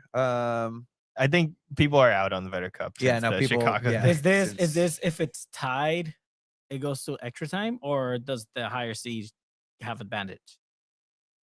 Probably things we It's should extra know. time. It's extra time. It's extra time. Esas Man, Mexi- that's such bullshit. esas mexicanadas. Ah. Gross. No, just if you're playing like, oh my God, like when Champions League did this aggregate, like, oh, away goals count for 2. No, a goal is a goal. Like a goal is 1. That's it. Soccer saying LA Seattle semifinal, but I mean, again, do they reseed or not? That's the question here. I think he means like the Western Conference Finals is technically the semifinal, championship yes. semifinal. Gotcha. Dang, he's got Seattle. I got San Diego. I got San Diego beating Seattle. A team they've already beat before as well. Yes, the MLS MLS playoff free seed. We gotta change this whole thing then. That's crazy. Okay, do we though? Bad graphic by San Diego FC then. Okay, well we had. Do we trust AI? I don't trust AI. I'm gonna Google this for myself. Okay, go back to the bracket though. Go back to the bracket. I'm gonna Google this. This is just for shits and giggles here, guys. Well, no, if we have to reseed it. You know, the guy that really loves to talk about predictions and brackets happens to be the guy that also lost. In case lest we forget, I think we haven't mentioned that. This what are you talking podcast. about? That, ladies and gentlemen, let's take a small pause. Small pause, real quick, to remember. Because in remembrance of what we have been doing this whole season is choosing who we think is going to win I pulled it up. against San Diego FC. Yo gané, güey. And what are you doing? Ahí dice. That's, I mean, if you zoom it in, maybe to see your fake news over there. See, Ahí está. these numbers are false. And let's Ahí está. Dice remove Chivas Stop the 21. count. Stop the count. 21. Stop the count. Dice Like Chivas the stop. 21. The count stopped. We were all here last week. You were still in Nippon, and you were like, "Oh, like we had the same result, win-win, but you had 2-1. I had 3-2. None of those hit, so I had more points than you. So therefore, the person that has to walk from Snapdragon to Snapdragon Stadium from this here studio."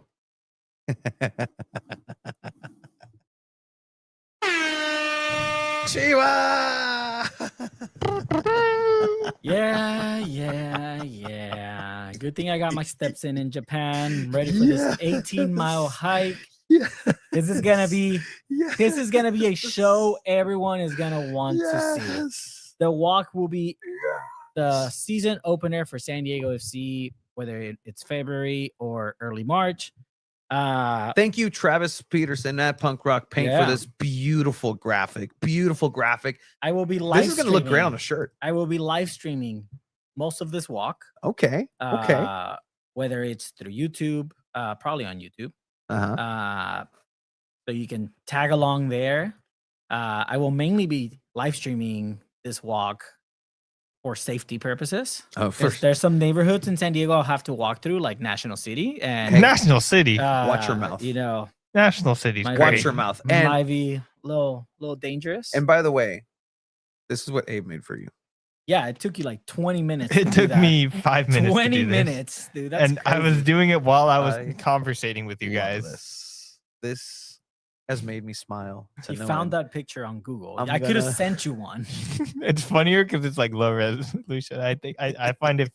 I'm the guy that likes the memes that are just very low effort, low quality. But again, this is a much more beautiful graphic. That's beautiful. Yeah. So you'll be walking approximately a couple of hours on a live stream. We're potentially gonna be making shirts of this as well. So anybody that would like to buy one of these shirts, you can. It's coming up.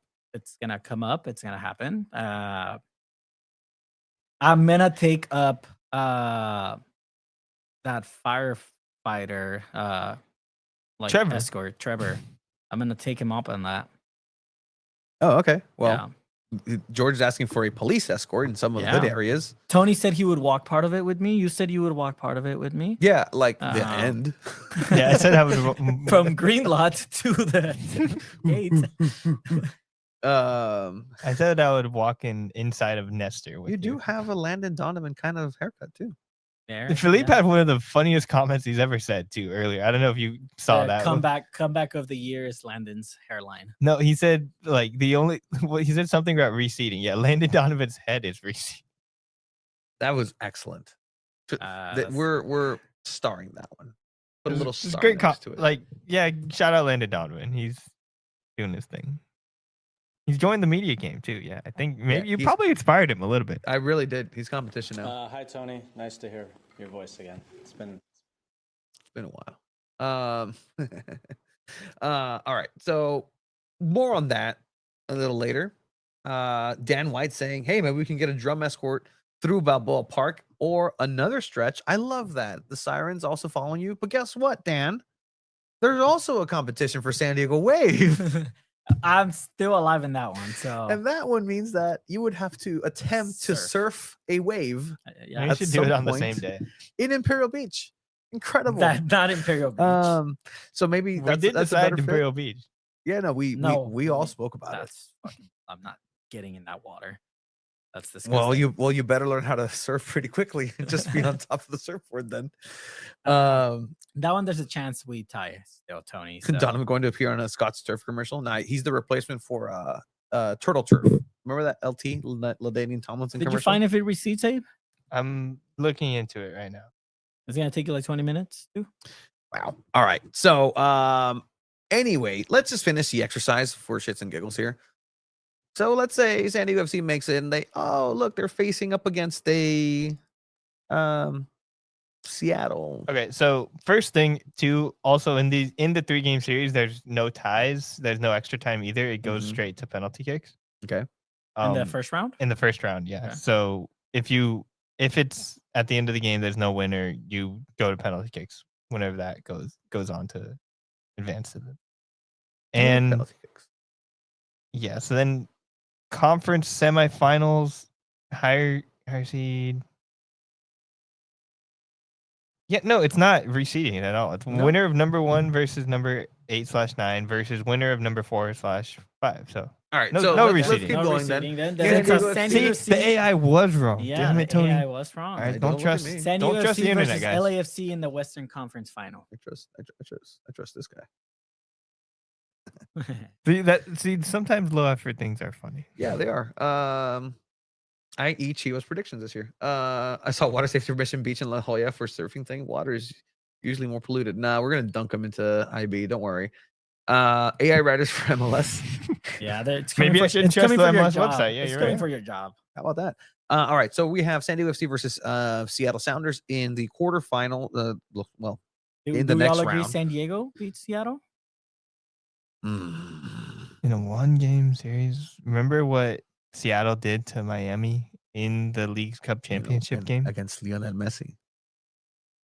Is Dreyer better than Messi? And they can beat him in a 1-game elimination situation? I personally think that Soccer says no. the ugly head of SanDiego FC's problems at the striker position come to roost. Mhm. Chickens come to roost, and Seattle is able to pull out a victory. Yeah, okay. There's your Pacific Northwest bias coming. Maybe a little bit, yeah. Yeah, that's it's your Oregon. Seattle and Washington and Oregon people generally don't like each other. They don't, but when it's them against everybody else, I think they'll unite. It'd be interesting, but I personally, Vartan might be there too. He might be there. Vartan was available off the bench He was in this game. He played. Let's see. Dreyer was he's better than Messi. Okay. Tranquilo, George. Well, factually, no, unfortunately. We're not Miami, we're SanDiego.Futbol Club. All right. So in this situation, that's fine. SanDiego FC goes over into the then semifinal of the MLS Cup, which is the Western Conference final against LAFC versus that Whitecaps. So it's SanDiego versus LA in an empty stadium because they can't, people can't behave themselves. No. Good point. That will be a Snapdragon as well. Will the record be broken by SanDiego FC of Snapdragon in the attendance this upcoming playoff I think they game? would. Yeah. Any of these playoff games, I could see them breaking attendance records. It's a big deal. Playoffs are unreal and some of the best things that could happen in all sports. It's exciting. Invarston did take the captain's armband here at the end.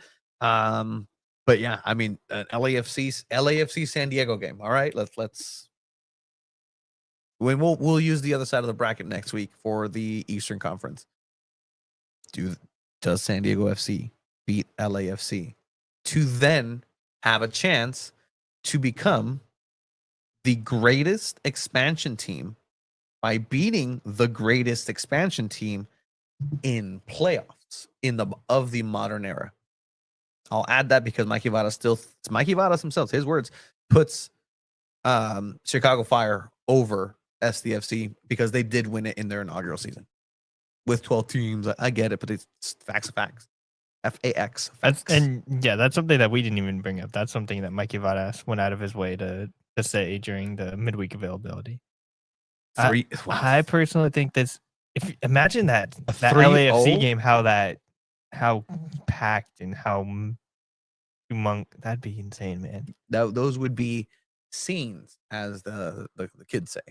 You beat LAFC twice, as Philippe said. You looked really good against LAFC in LA as well. I think that first LA game, you were up like, it was what, 4-3 or 3-2? Yeah. Remember, that was a weird game. Man, they had a red card, but they still played really well in that first LAFC game at home. But I think both San Diego and LA are kind of completely different teams compared to that time of the year. So it's weird, but I might give the edge to San Diego on that one, honestly.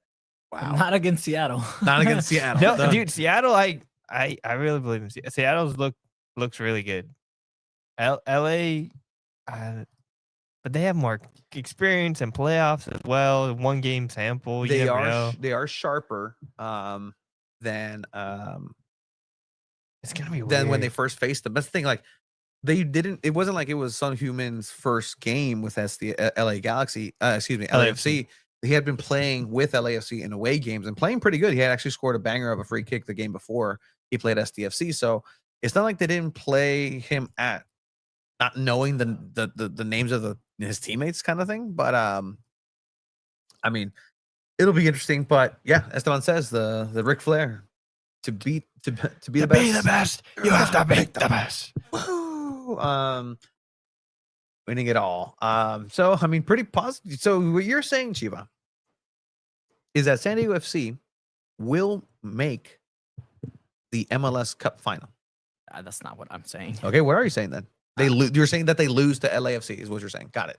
I think they lose in the Western Conference Finals to LAFC. Oof. Yes. Your LA is showing, bro. Press the sounder. Chiva thinks they'll lose. Which, if you go by, too. if you think they'll lose before? Yeah, that's true. You go by a prediction, so I'm maybe always wrong. that's good. Yeah. Yeah, How in maybe the it's hell great. am I the positive one and says that they'll make it then?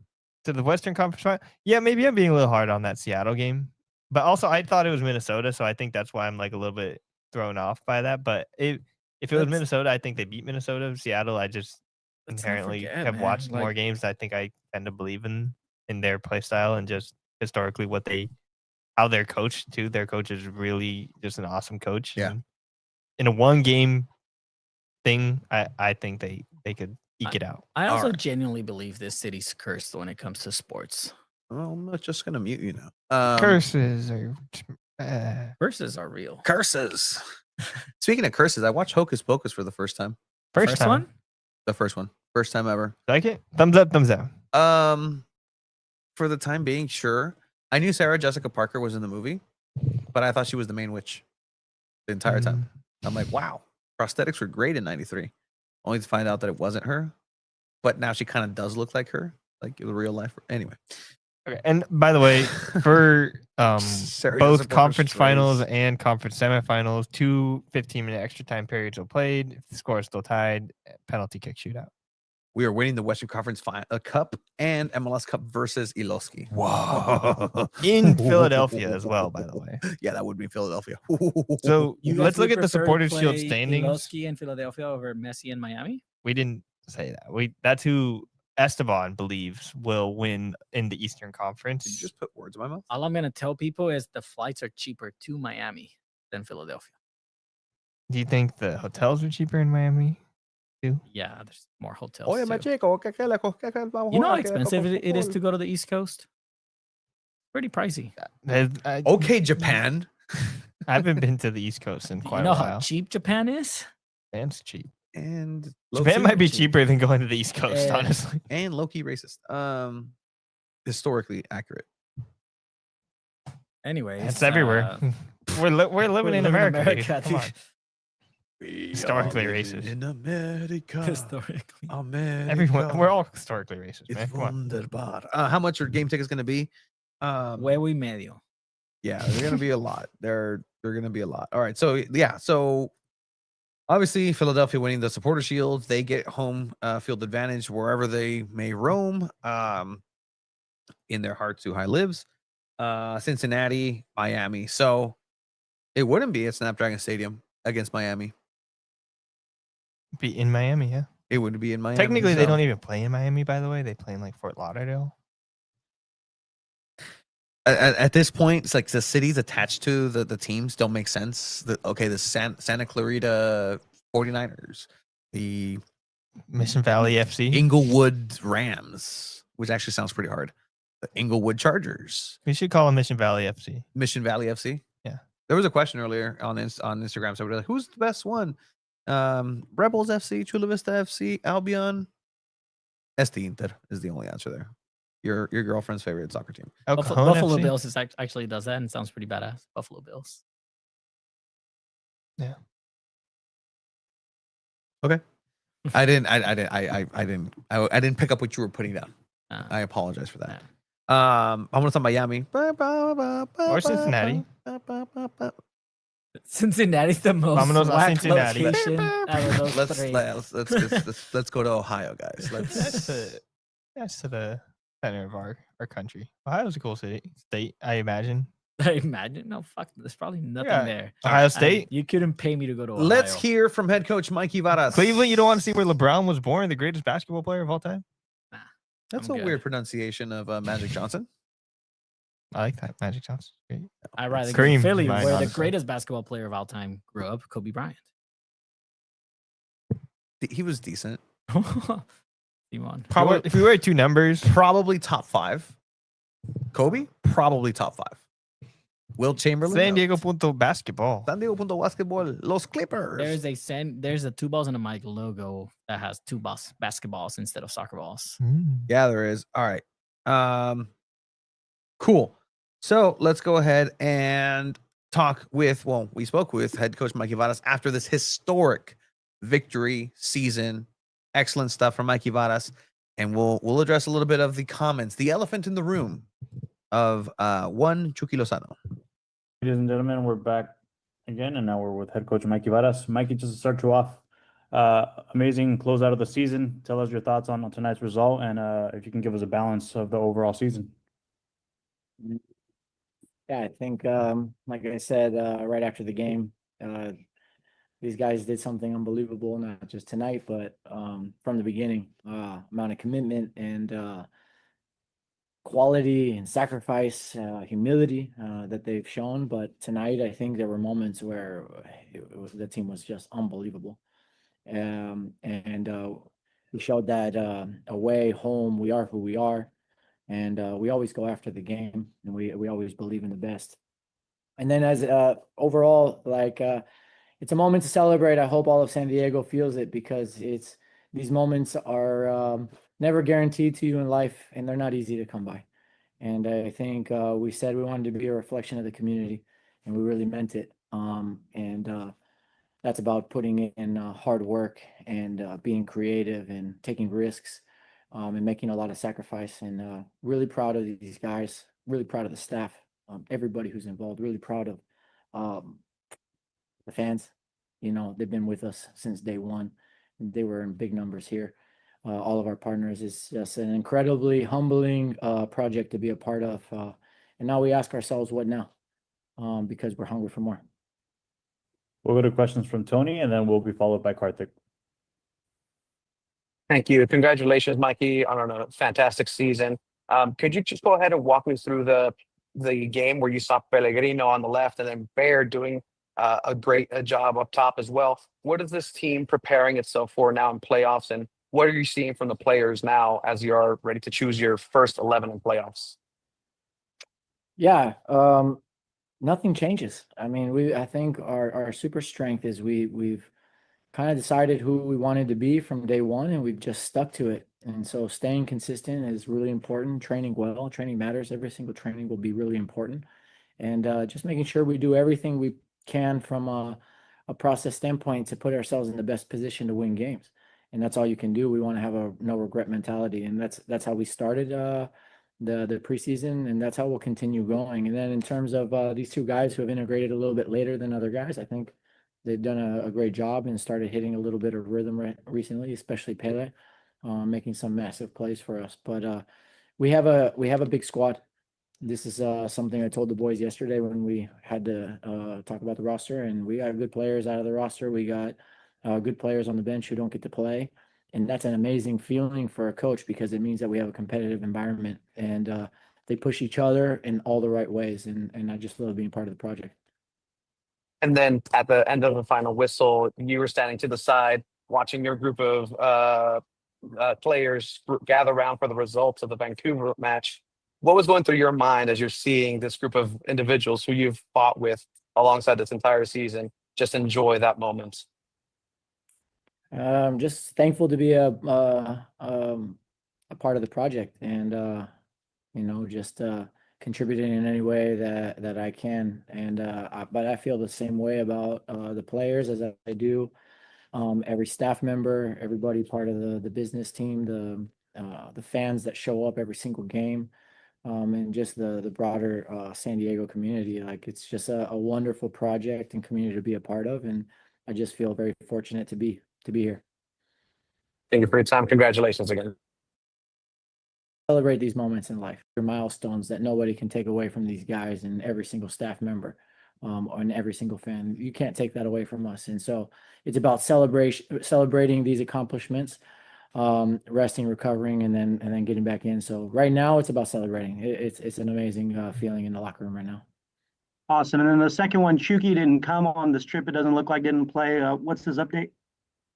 Yeah, we had a situation that we're dealing with internally, and we'll take it week by week. We have We'll go to Spanish. Alejandro, go ahead. well, we won't need Doesn't to hear matter it. there. Doesn't matter there. Wow, what? The Spanish doesn't biggest- matter? Nope, does not matter. Because it was the same thing that he said in English. But all right, let's kind of dissect a little bit.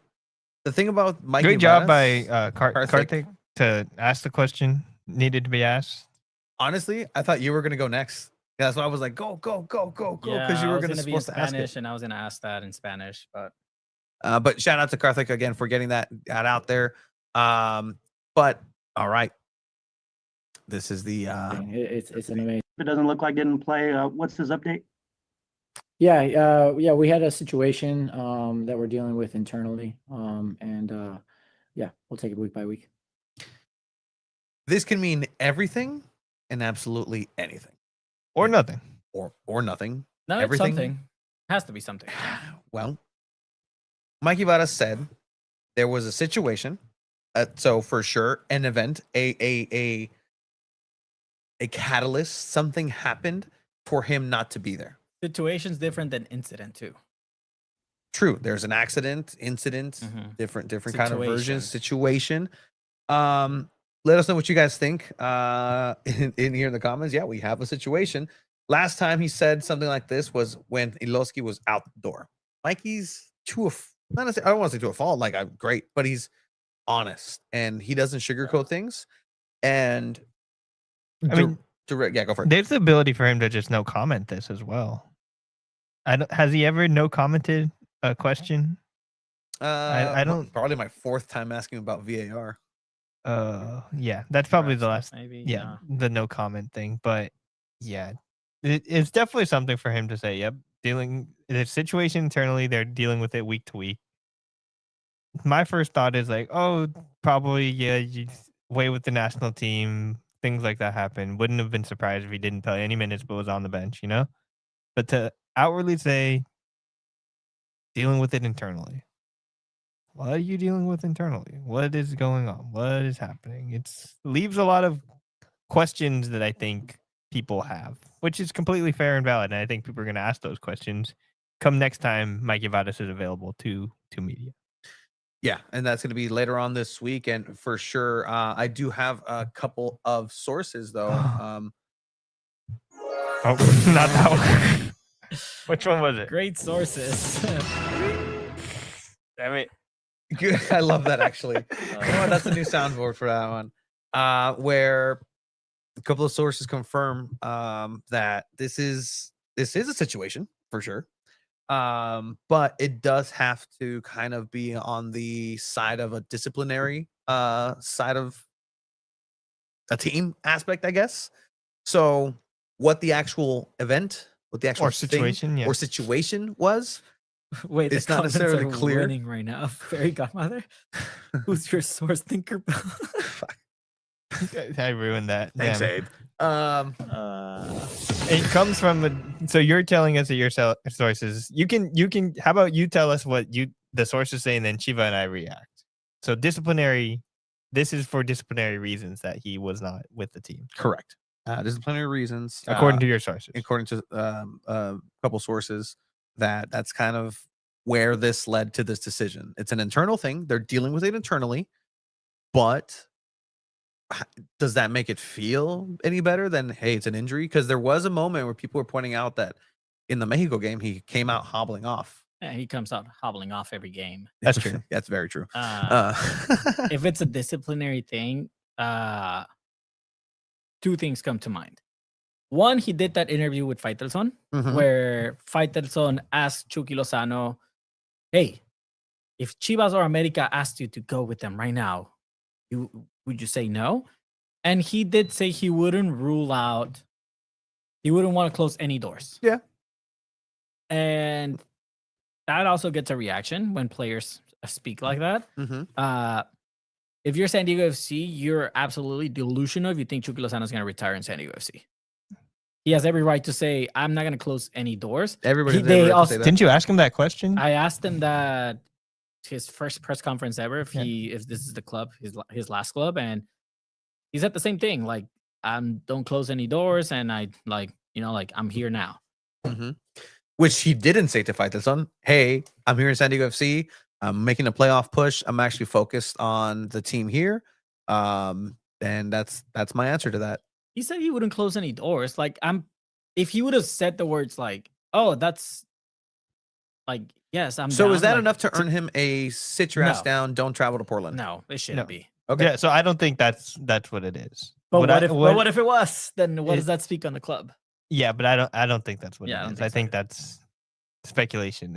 What I think is Everything is more, speculation. what I would speculate, which this is all without sources, just me thinking, is he was away with the national team and might have wanted specific things and said maybe through him or through agents and been like, hey, I want to be used this way for this game because I'm coming back from time with the national team. And before I left for the national team, I was subbed out at the 45th minute, which I don't think any player would like that. Yeah, no. So I would presume that maybe there were certain things being said, like, hey, I want this to happen. And the team said, no, you can't.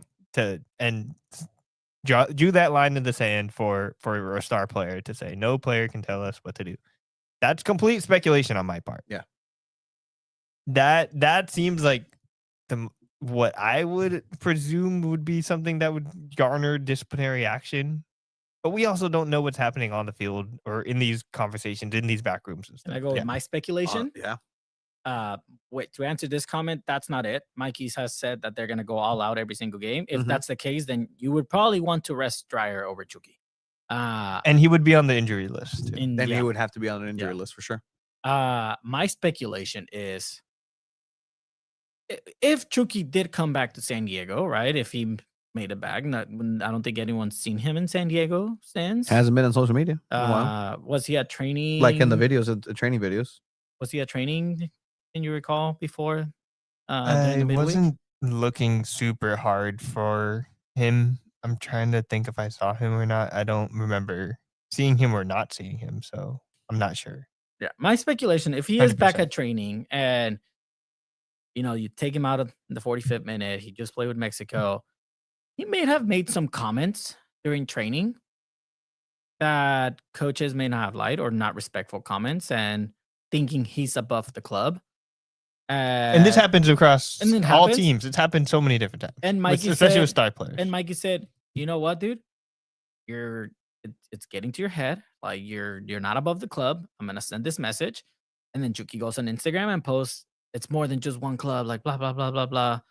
It's kind of like the apology right there. I mean, he did, he said, all for one and one for all, Three Musketeers. But also sometimes these type of things might be handled by social media managers, PR people, things of that nature. I'm not sure. I trust less and less specific Instagrams and like tweets and things of that nature, unless it's like a player that's known to be always tweeting and always posting on social media. And I don't think I consider Chucky one of those players. I would also rule out partying with Mexico and hotels or anything like that. He's not.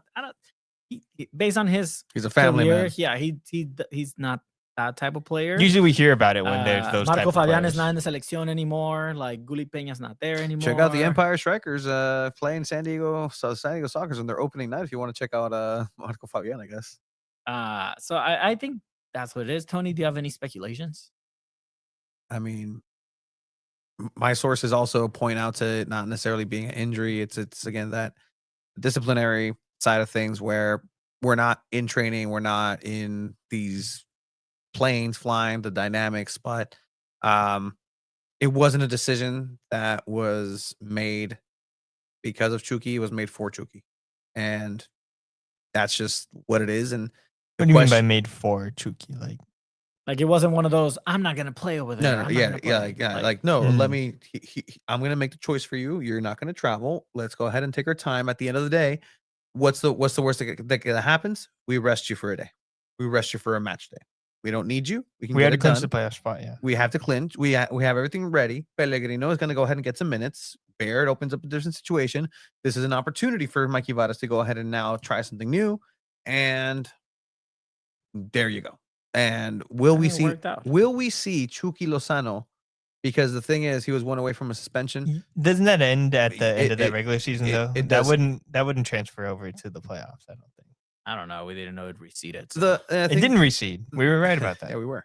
The one thing that concerns people through this is that what's his update? Yeah, we had a situation that we're dealing with internally, we'll take it week by week. Week by week. Like making it like day by day, week by week. Again, people were looking into that. Like, we did clip it, but because it was interesting. What's more concerning, day by day or week by week? Week by week, for sure. There's not a lot of weeks left. There's more days than weeks left. So in the grand scheme of things, you want to make sure that you have your best out there, and SanDiego FC needs to have Chucky Lozano available, and whatever the reason is, That's what I'm thinking. That could have been it too. That he didn't come back from from the national team on time. Chucky's low-key a big crybaby que se deje de mamadas el vato. I mean, look, again, the frustration boiling over on the field, clearly against San Jose, it affected the team. The next game in Houston, it affected the team a little bit when he wasn't scoring, through Pellegrino in. And I think that's the biggest thing too. Like, even if Chucky is like to disagree with anything, whether it's decisions, whether it's time, play time, whether it's position, like, the team itself has an answer, and it's working with Pellegrino. So it's like, that's the worst case scenario for Chucky. Whatever it is, it's like, well, the guy that replaced you is kind of doing good. So that's the hot hand. So a lot of speculation. To be fair, it also repeated the answer word for word in Spanish. Yeah. So people who are suggesting that Vadas wasn't intentional with his words aren't paying attention. Yeah. So Alejandro Guzman asked him in Spanish too. Just kind of, wait, what was up with that? So yeah, that was the response, intentional. So take that with how you will. I'll tell you this much.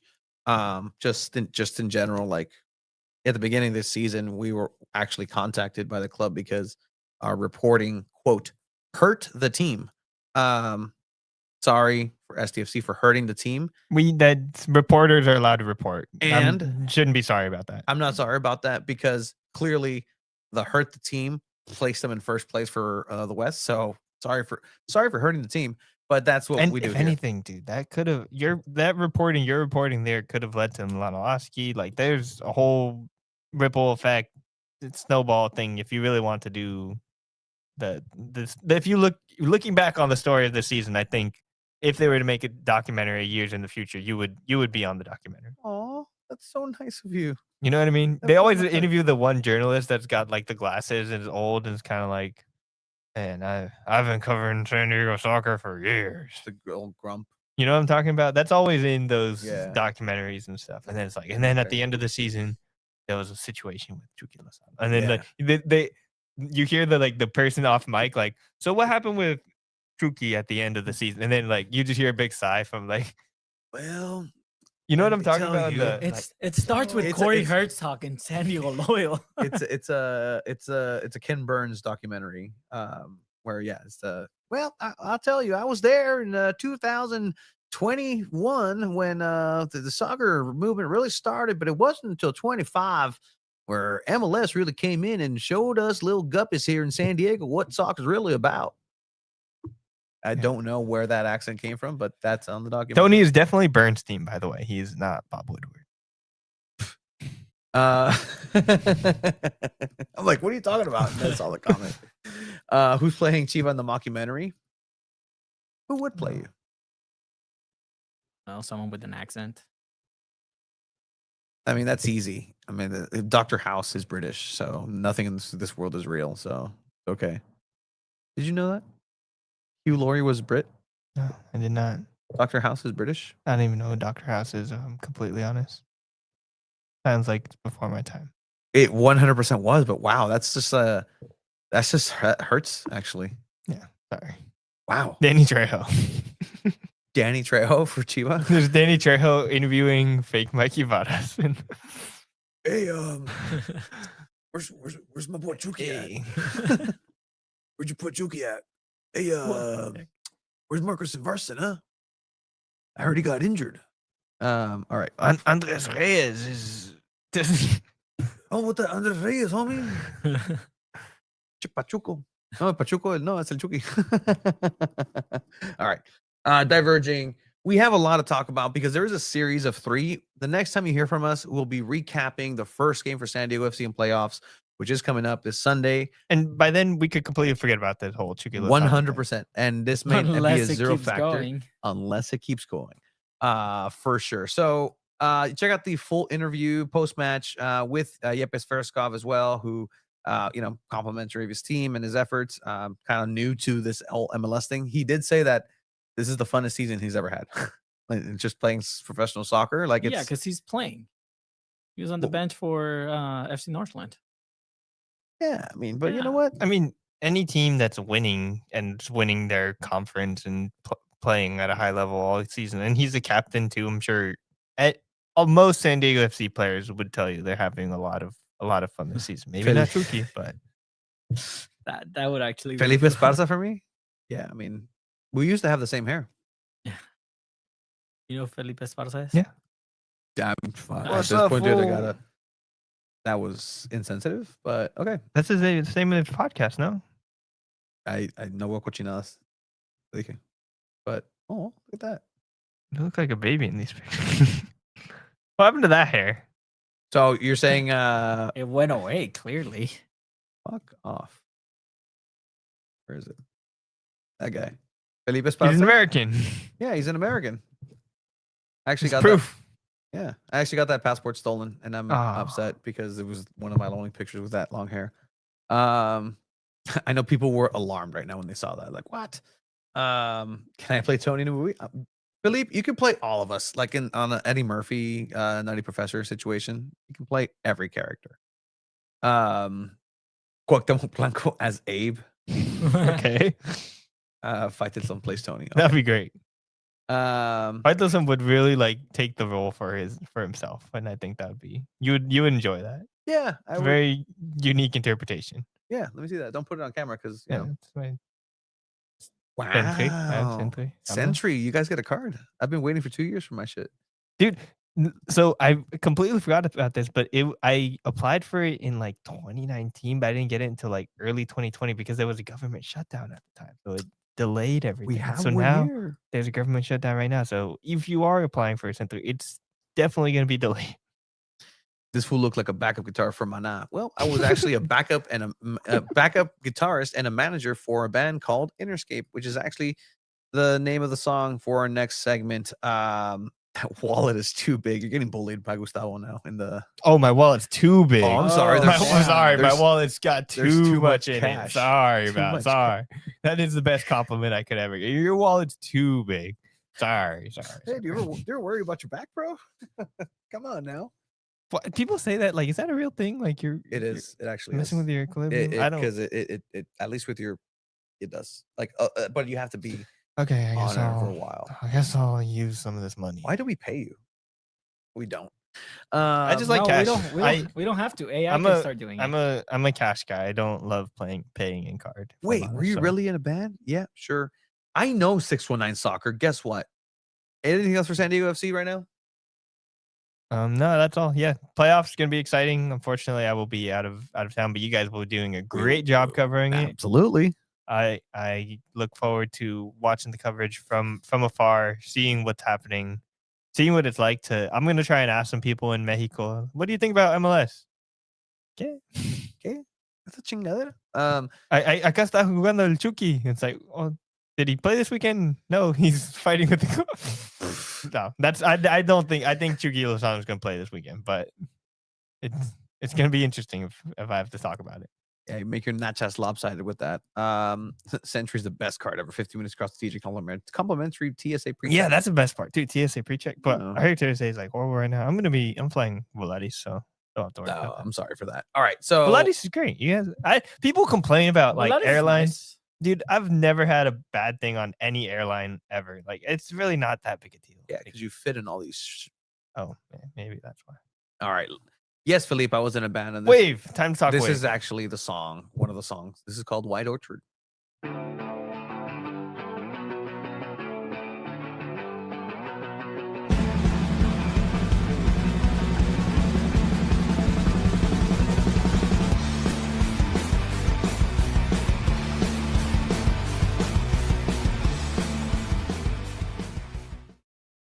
San Diego Wave also Such a cool song. clinched playoffs. Yeah. Were you playing the guitar there? No, it was the manager, and I just watched the four guys.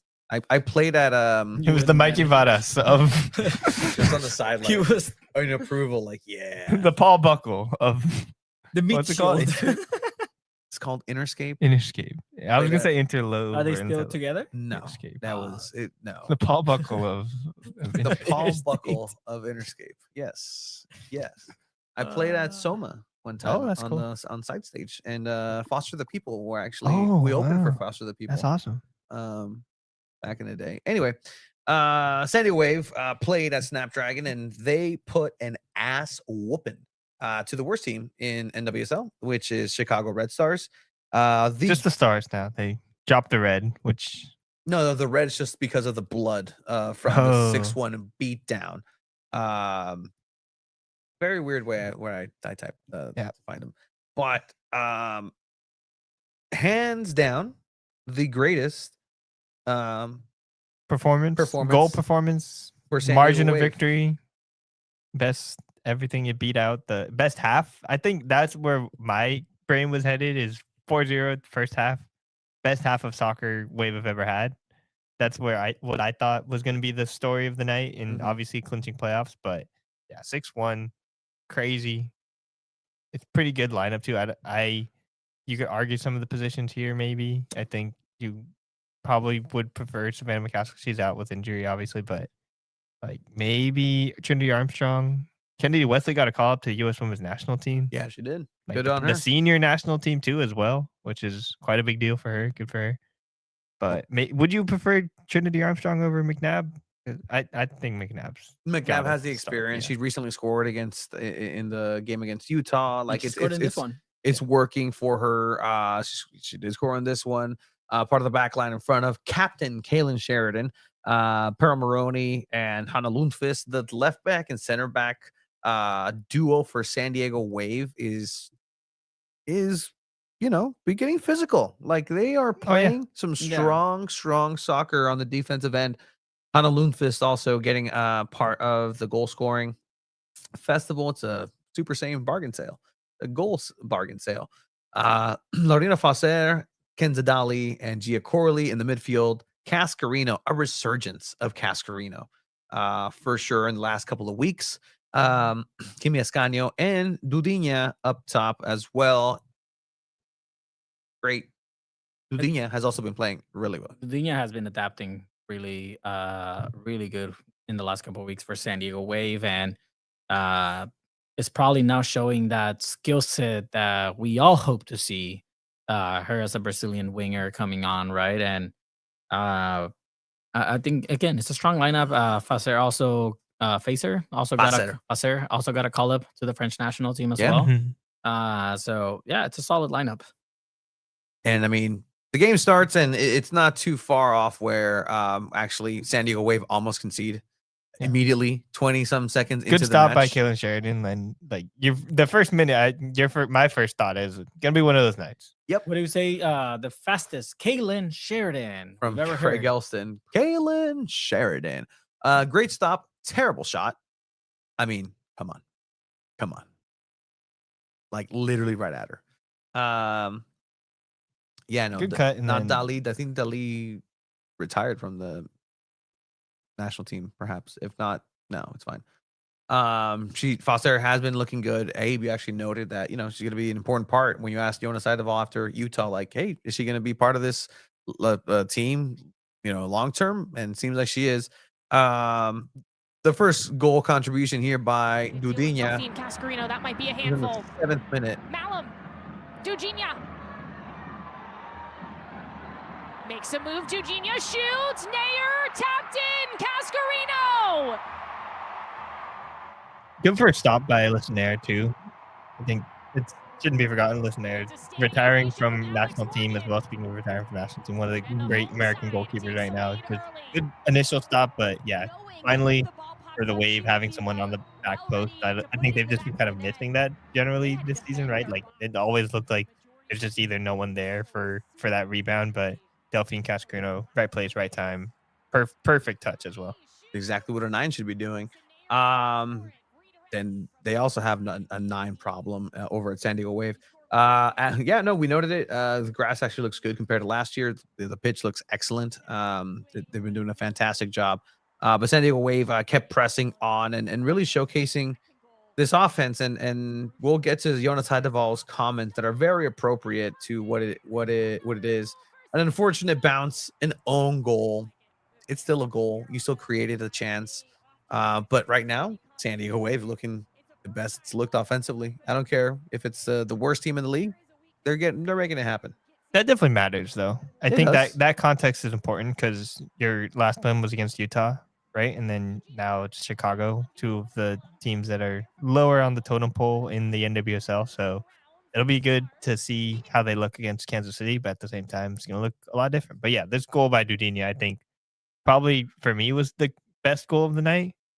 Just very much one-on-one individual excellence right here. Yeah, no, I mean, we talked about it earlier, right? Like, and Dudinha getting her first of the night is huge because she has been scoring the last 2 games on those last 2 games as well. And we talked about it with Pro Moroni's reaction. I think seeing her reaction, like, she's like, "Oh wait, she shot that," and then the way she celebrates chasing after her is, I think you're onto something there. Like, she was like, "Wait, why did you shoot that?" And it just curls in. Like, it's a beautiful goal. And that puts them up 3-0. 3-0, and then Jonas Eidevall decides to send Hanna Lundqvist to spy on the opposing team's huddle, which again, I say it's great. This guy's enjoying life right now.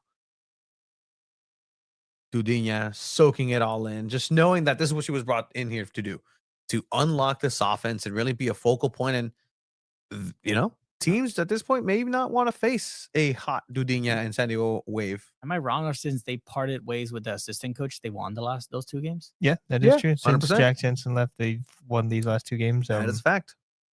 Yeah, I don't think maybe we haven't asked enough questions about that, but it's just been they've looked really good in these last 2 games. Obviously, competition you could maybe question, but yeah, there's a great goal by Kristen McNabb here. Maybe some poor defending set piece wise, just letting her get completely open on the backside. Like, you can see the goal. Like, look at the goalkeeper's reaction to this. The listener is just pointing like, "What? Like, where? What? There? No. How could I stop that?" Again, you kind of worked that you should have done. You should have done better. Stop it. Yep. Yep. Look at that. But yeah, SanDiego Wave again also had a complete game in terms of just shutting everything down, even the mistakes, cleaning them up. All smiles by Kaylin Sheridan. Asking here, do you happen to know why Wave FC let go of Jack Jensen? I think it was front office sources again. Kind of confirmed that was Jonas Eidevall's biggest soccer coaching influence, and so to let him go and move on from him, I think it's a message directly to leadership and, hey, clean your act up, because it doesn't matter who you are, you're dispensable here.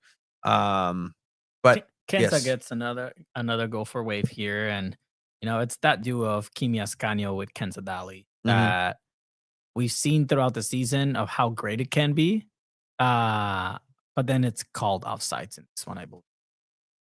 Yeah, no. So not the 5th goal, but then it comes pretty close after. Where is it? Where'd it go? Here it is. Look at that. What was it, like a minute or 2 after? It was like a couple minutes. Yeah. Cascarino. Lundqvist, Ascanio shoots. It hit Hendrich in the hand. Dudinha finishes. The build-up of that play was good. It's kind of got lucky at the end that the bounce got there. But the build-up before was really fun to watch. Yeah, the amount of passing inside the box. Yeah, that's something that we have not seen this year from Wave, which I thought that's something that I wrote down in my notes during that game from my article. Just like, looked comfortable in the box, which obviously that's going to come when you're up 4-0. But playing against the worst team. Yeah, playing against the worst team. But it's any good team is able to do things like that and pass within the box, create danger, and then tapping that goal at the end is a big thing that the Wave have not done at all this season, but we're able to do it on Saturday night. And they were playing for their playoff lives essentially too. They knew that they controlled their destiny. They needed to get a result here. Getting a victory pretty much cleared you into playoffs, and what a way to do it.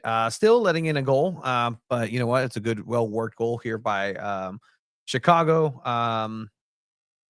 And there was one more in the barrel for San Diego Wave to cap off the night.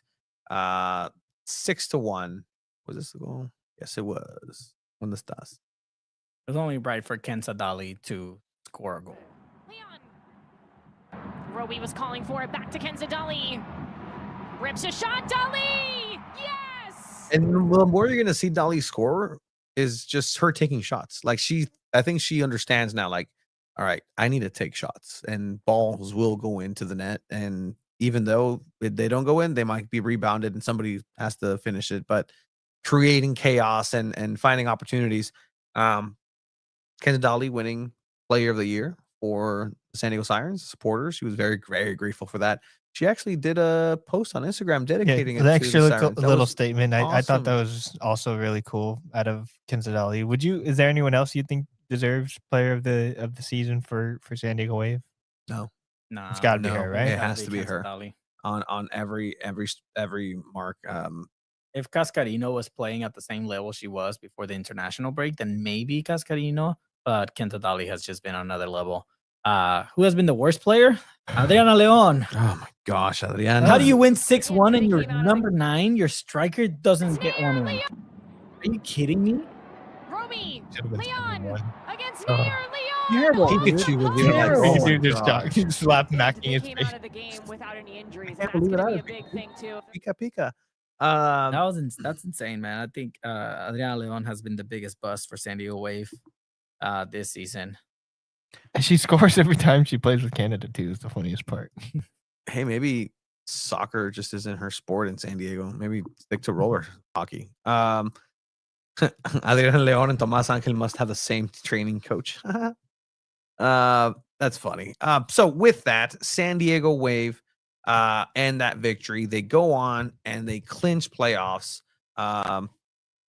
What is this? The three out of the last 4 years. That's a huge accomplishment for any NWSL team, any professional sports team to make the playoffs 3 out of 4 years. They should be commended for that. That's a big deal. In a year after probably one of the most disastrous collapses that I've ever seen a sports franchise undergo. Front office, player, just on the pitch, off the pitch. Just, still drama. Still background. uh, Waves coming. Shockwaves around that. I mean, Jill Ellis being sued by the team, she's probably going to counter sue them for. It's nasty. Yeah, just it's nasty. And you know, it's not a whatever. It's just like it's unfortunate, but at least this year, Jonas Eidevall did what he was supposed to do. Took this team and rebuilt it so that they are in playoffs. And I mean, you could have been the biggest critic. There's people who are still saying they're going to end up at the bottom of the table. Abe, you didn't believe as much as Chiva did. Chiva still thinks top 3 is. It's in the cards. It's in the cards. They Abe's can spot get on it. with what he thought, though. Right now, it looks pretty much, you're making the playoffs. Team developed. Things all kind of worked out, especially team roster building wise. I think they have good things for the future here as well, which is important. Like Kimi Escanio has gotten a lot of development. Lorena Facer is probably your midfielder of the future. Hearing what Ken Sadali had to say. Lego, we're going back. Hey. But Lorena Facer and Ken Sadali had some things to say about Lorena Facer. Our fans, we're so happy, and we will continue to be performant on the pitch. Thank you, was like really cool. That's a dub, baby. Lego, we're going back.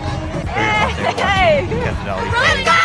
when she was 7 years old. We go to the playoffs. Thank you to our fans. We're so happy, and we will continue to be performant on the pitch. Thank you, Wade. That's hard to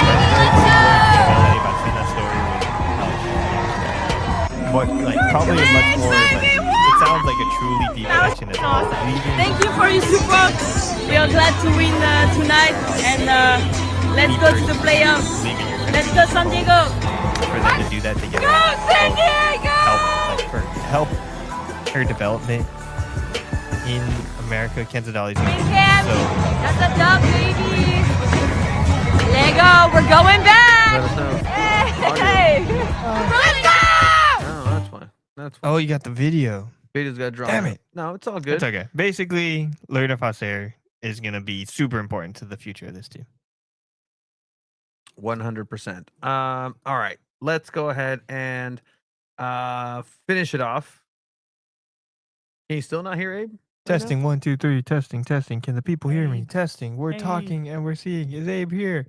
Abe, check on him. You don't need to hear me. That the video was way louder than Abe. I've said my piece on SanDiego Wave. You fixed it, Tony. You fixed it. There we go. Fixed. Great. Okay. Fixed it. But yes. yeah, just overall needed to get back into the playoffs. Have done that. They're still fighting for seeding in the next game. It's gonna be interesting how that all plays out. What do you guys think they end up? 4th. Let's pull it up. Standings, NWSL standings. Or do we want to listen to Jonas Eidevall first? Let's go ahead and listen to Jonas post game. While we look. Yeah, 100%. Jonas Eidevall post game.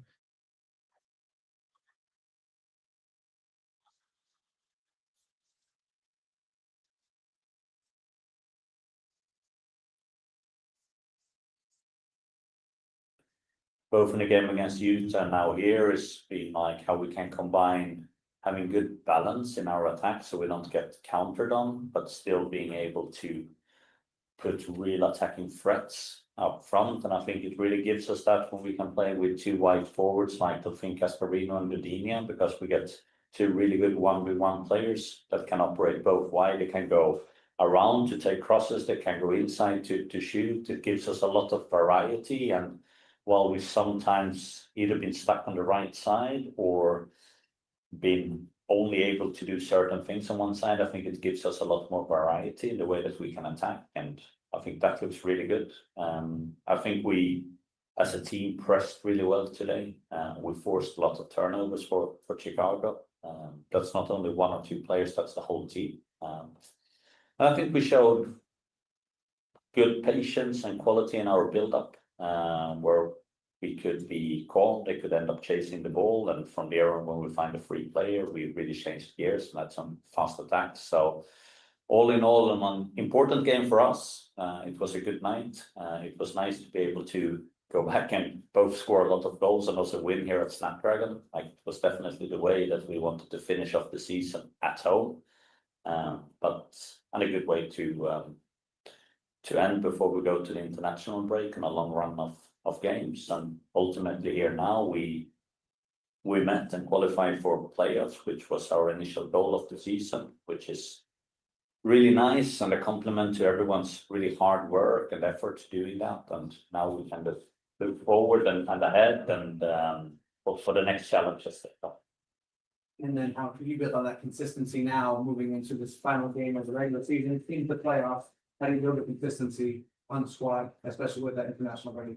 Yeah, well, we have 6 players left, so it's a bit from having an 11, and I mean that's also a compliment. Players have been doing it well. They're going away. I hope they have a really good time here with their national teams, both the youth and the full ones. Then we go and connect back again in Kansas, and we need to do that in a good and an efficient way and find our rhythm. I think it's going to be the same for almost every team that's going to be in playoffs. That we'll have a short preparation time. We can see that the table is still very mobile, so there is not so much set in what teams you can play or not. So you need to have a lot of different envelopes with different plans in, both with traveling and hosting and so on. So there needs to be a lot of people that have a lot of different plans that just needs to be ready to be executed Sunday evening on the 2nd of November. Jonas Eidevall, we'll get to his incredibly insightful to Swedish culture comment here to answer Abe's question, but that is very true. Big international break also in the middle of it. Last time SanDiego Wave got derailed, it was because of an international break with the Euros, and they just weren't able to recover up until very recently. Is this going to be something that SanDiego Wave should be concerned once again, because they do still have one last game? There is a decision day for NWSL. and they play Kansas City, the absolute runaway #1 favorite. What's interesting too is that the Wave play at 12 o'clock, and Wave and Kansas City are the only game in that window, and then every other team plays at 2 p.m. So technically, they won't know any of the like situations, stuff like that. You won't see a video like you saw with SanDiego.FC where they're watching the end of the game on a phone. Like, so it's Wave basically have to like leave it all out there for this match. There's not really like fighting for a draw or needing to get a win to get into a different spot. So that's going to be interesting. That definitely is going to play a factor. And then Kansas City also, who they're playing, is going to be might be without Tim Wachawinga. She won't be traveling to play with her national team, the Malawi women's national team. I'm reading an article here from Tamara Griffin, who she's got some great stuff in the women's soccer world and in the athletic. But yeah, she came off with an adductor. How do you say it? Do you know how to say it? Abductor. Abductor. Abductor injury. So I'm not sure how long those are. I feel like you don't see those a lot in soccer generally. Yeah, I know, but that could be something like a double joint, something kind of like a dislocation almost, or something that was close to a dislocation. So it's not good. Definitely not good for Chawinga, not good for Kansas City, but it's pretty good for San Diego Wave. But it's still Kansas City current. Yeah. Like there's still 62 points in. So it's tough. It's probably the toughest position that Wave can be in. So what do you guys think? Prediction wise? Let's hear the let's real quick. What position? Oh yeah. We'll hear from Jonas. Eidevall asked him a question about scoring 6 goals, because that does not happen a lot in women's soccer. Doesn't happen a lot. In any soccer. Jonas Eidevall. As a coach, and did you have a goal that you thought was the most emblematic of how you like the way? Emblematic. Yeah, I've scored. Managed team scoring 6 goals or more. Look at more this than a little handful grin times, right there. which is of course special. So I shouldn't say that that's normal for me, because it doesn't happen multiple times per season. But yeah, I've been lucky enough to manage good teams that's been able to do that before. But I do think it's so much about, when we're talking about these margins and the decision making on the final third, it's to be, when you see that you can be successful in it, it creates a lot of belief around that, and that's really powerful. And I think that's what we see today as well from the team. In Sweden, we're talking about the ketchup effect.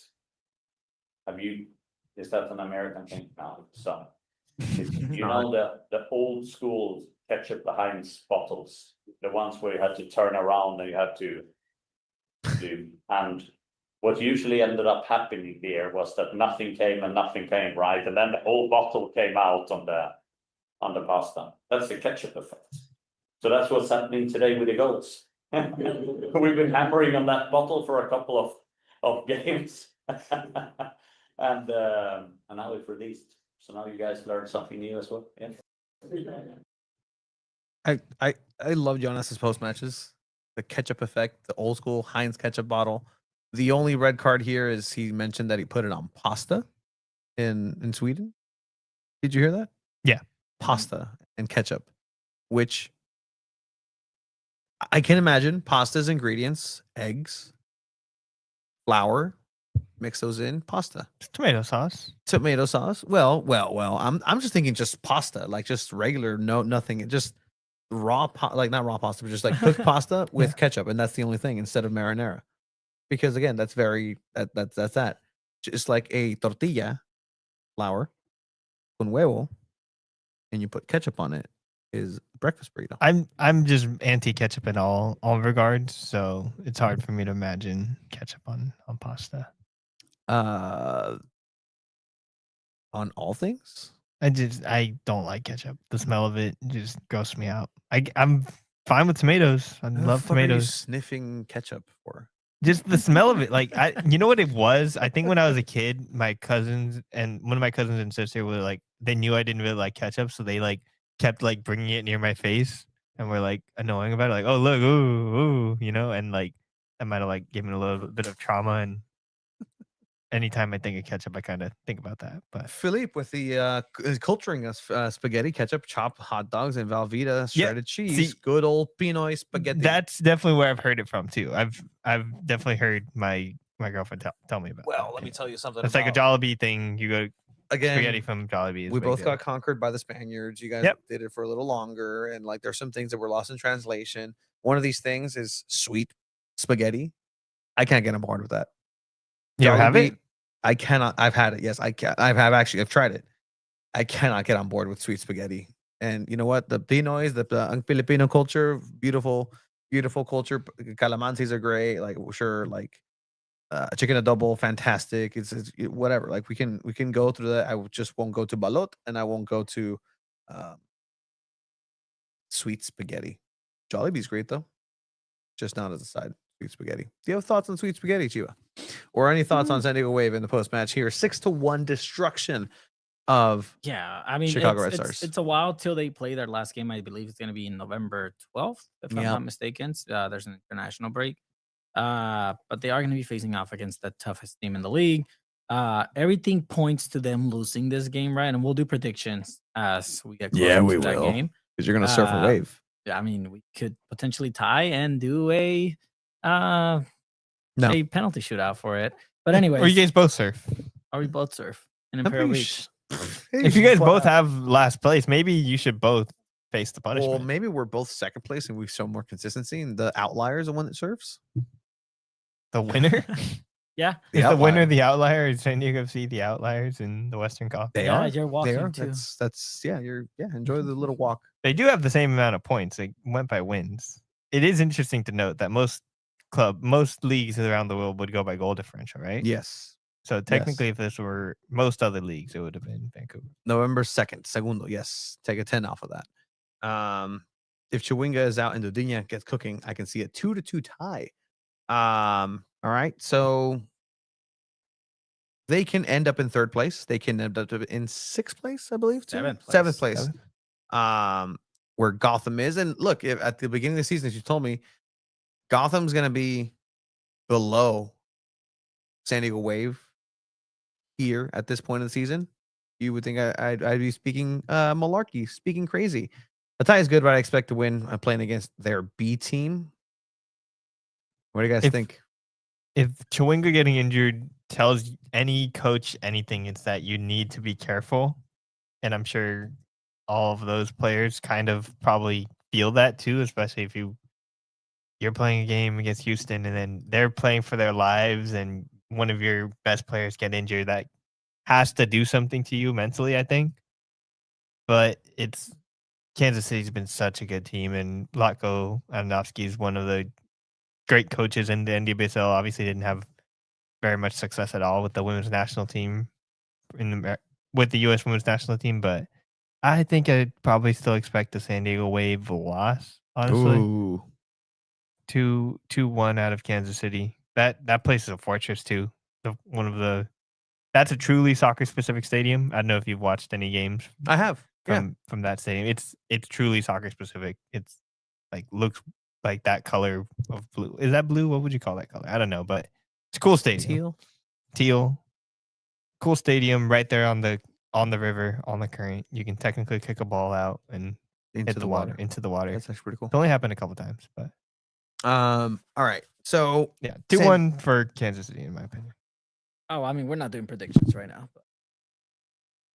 But and then playoffs wise, I think they end up either 6th or 6th or 7th. God, that's so stupid, man. Because of children. But I think they'll finish like 6th or 7th as well. Portland's playing Houston, and then Gotham's playing NC Courage. Could be Jaden Shaw saving SanDiego Wave. Mm-hmm. That's a great storyline. Gotham, Jaden Shaw playing against her former team to make playoffs, to keep them out of playoffs too. Love that. That's a interesting end to their season. Well, November 2nd is the date, so we still have some time from here to there. But we'll go ahead and recap. Maybe even next week we'll talk a little bit more, but then give people were asking for end of season grades for the teams. So I think that'll be It'll be interesting to look at our mid-season report card and then yeah, end of season, because we were definitely a lot more positive in the middle of the season, right? I think so. Yeah, because that's before they took that dip in form. Yeah. But we'll go ahead and be looking at that Cheating versus Wave, Eloski versus SDFC. Wow. That'd be incredible. But all right. So anything else for San Diego Wave, guys? Anything else for If they tonight? host a playoff spot, if they host a playoff game, that would be quite the accomplishment for San Diego, considering their 7-match winless streak. And where they were. True. So with that, we're gonna go ahead and close out tonight, lads and gents. 2 balls and a mic. 300 next week. Where you're in Japan. It's been up and down. We're gonna do a classic. I remember people asked us on a 200. They were like, "Oh, you guys should have done this and this and this." We'll do something very soon that's going to be live. We're actually working with a group that we're going to be having a live episode of 2 balls and a mic very soon. It won't be episode 300, but I'll tell you right now, episode 300, I think you said yes to this. We can potentially be giving out the biggest piece of news in SanDiego.Futbol history. That's all I'll say. Yes to that. Yes. So next week, episode 300, that's what you'll have to look forward to. The biggest announcement in 2 balls and a mic, SanDiego.Futbol history will be made on episode 300. With that said, thank you guys for joining us. Everybody's been fantastic here. Can't wait. Thank you for Jeff, Philippe, Playback, going back, Puma, 619, Puma, Gustavo, Isaac, everybody checking it out. Be a friend, tell a friend, watch the episodes on the back end. See you guys later. Bye.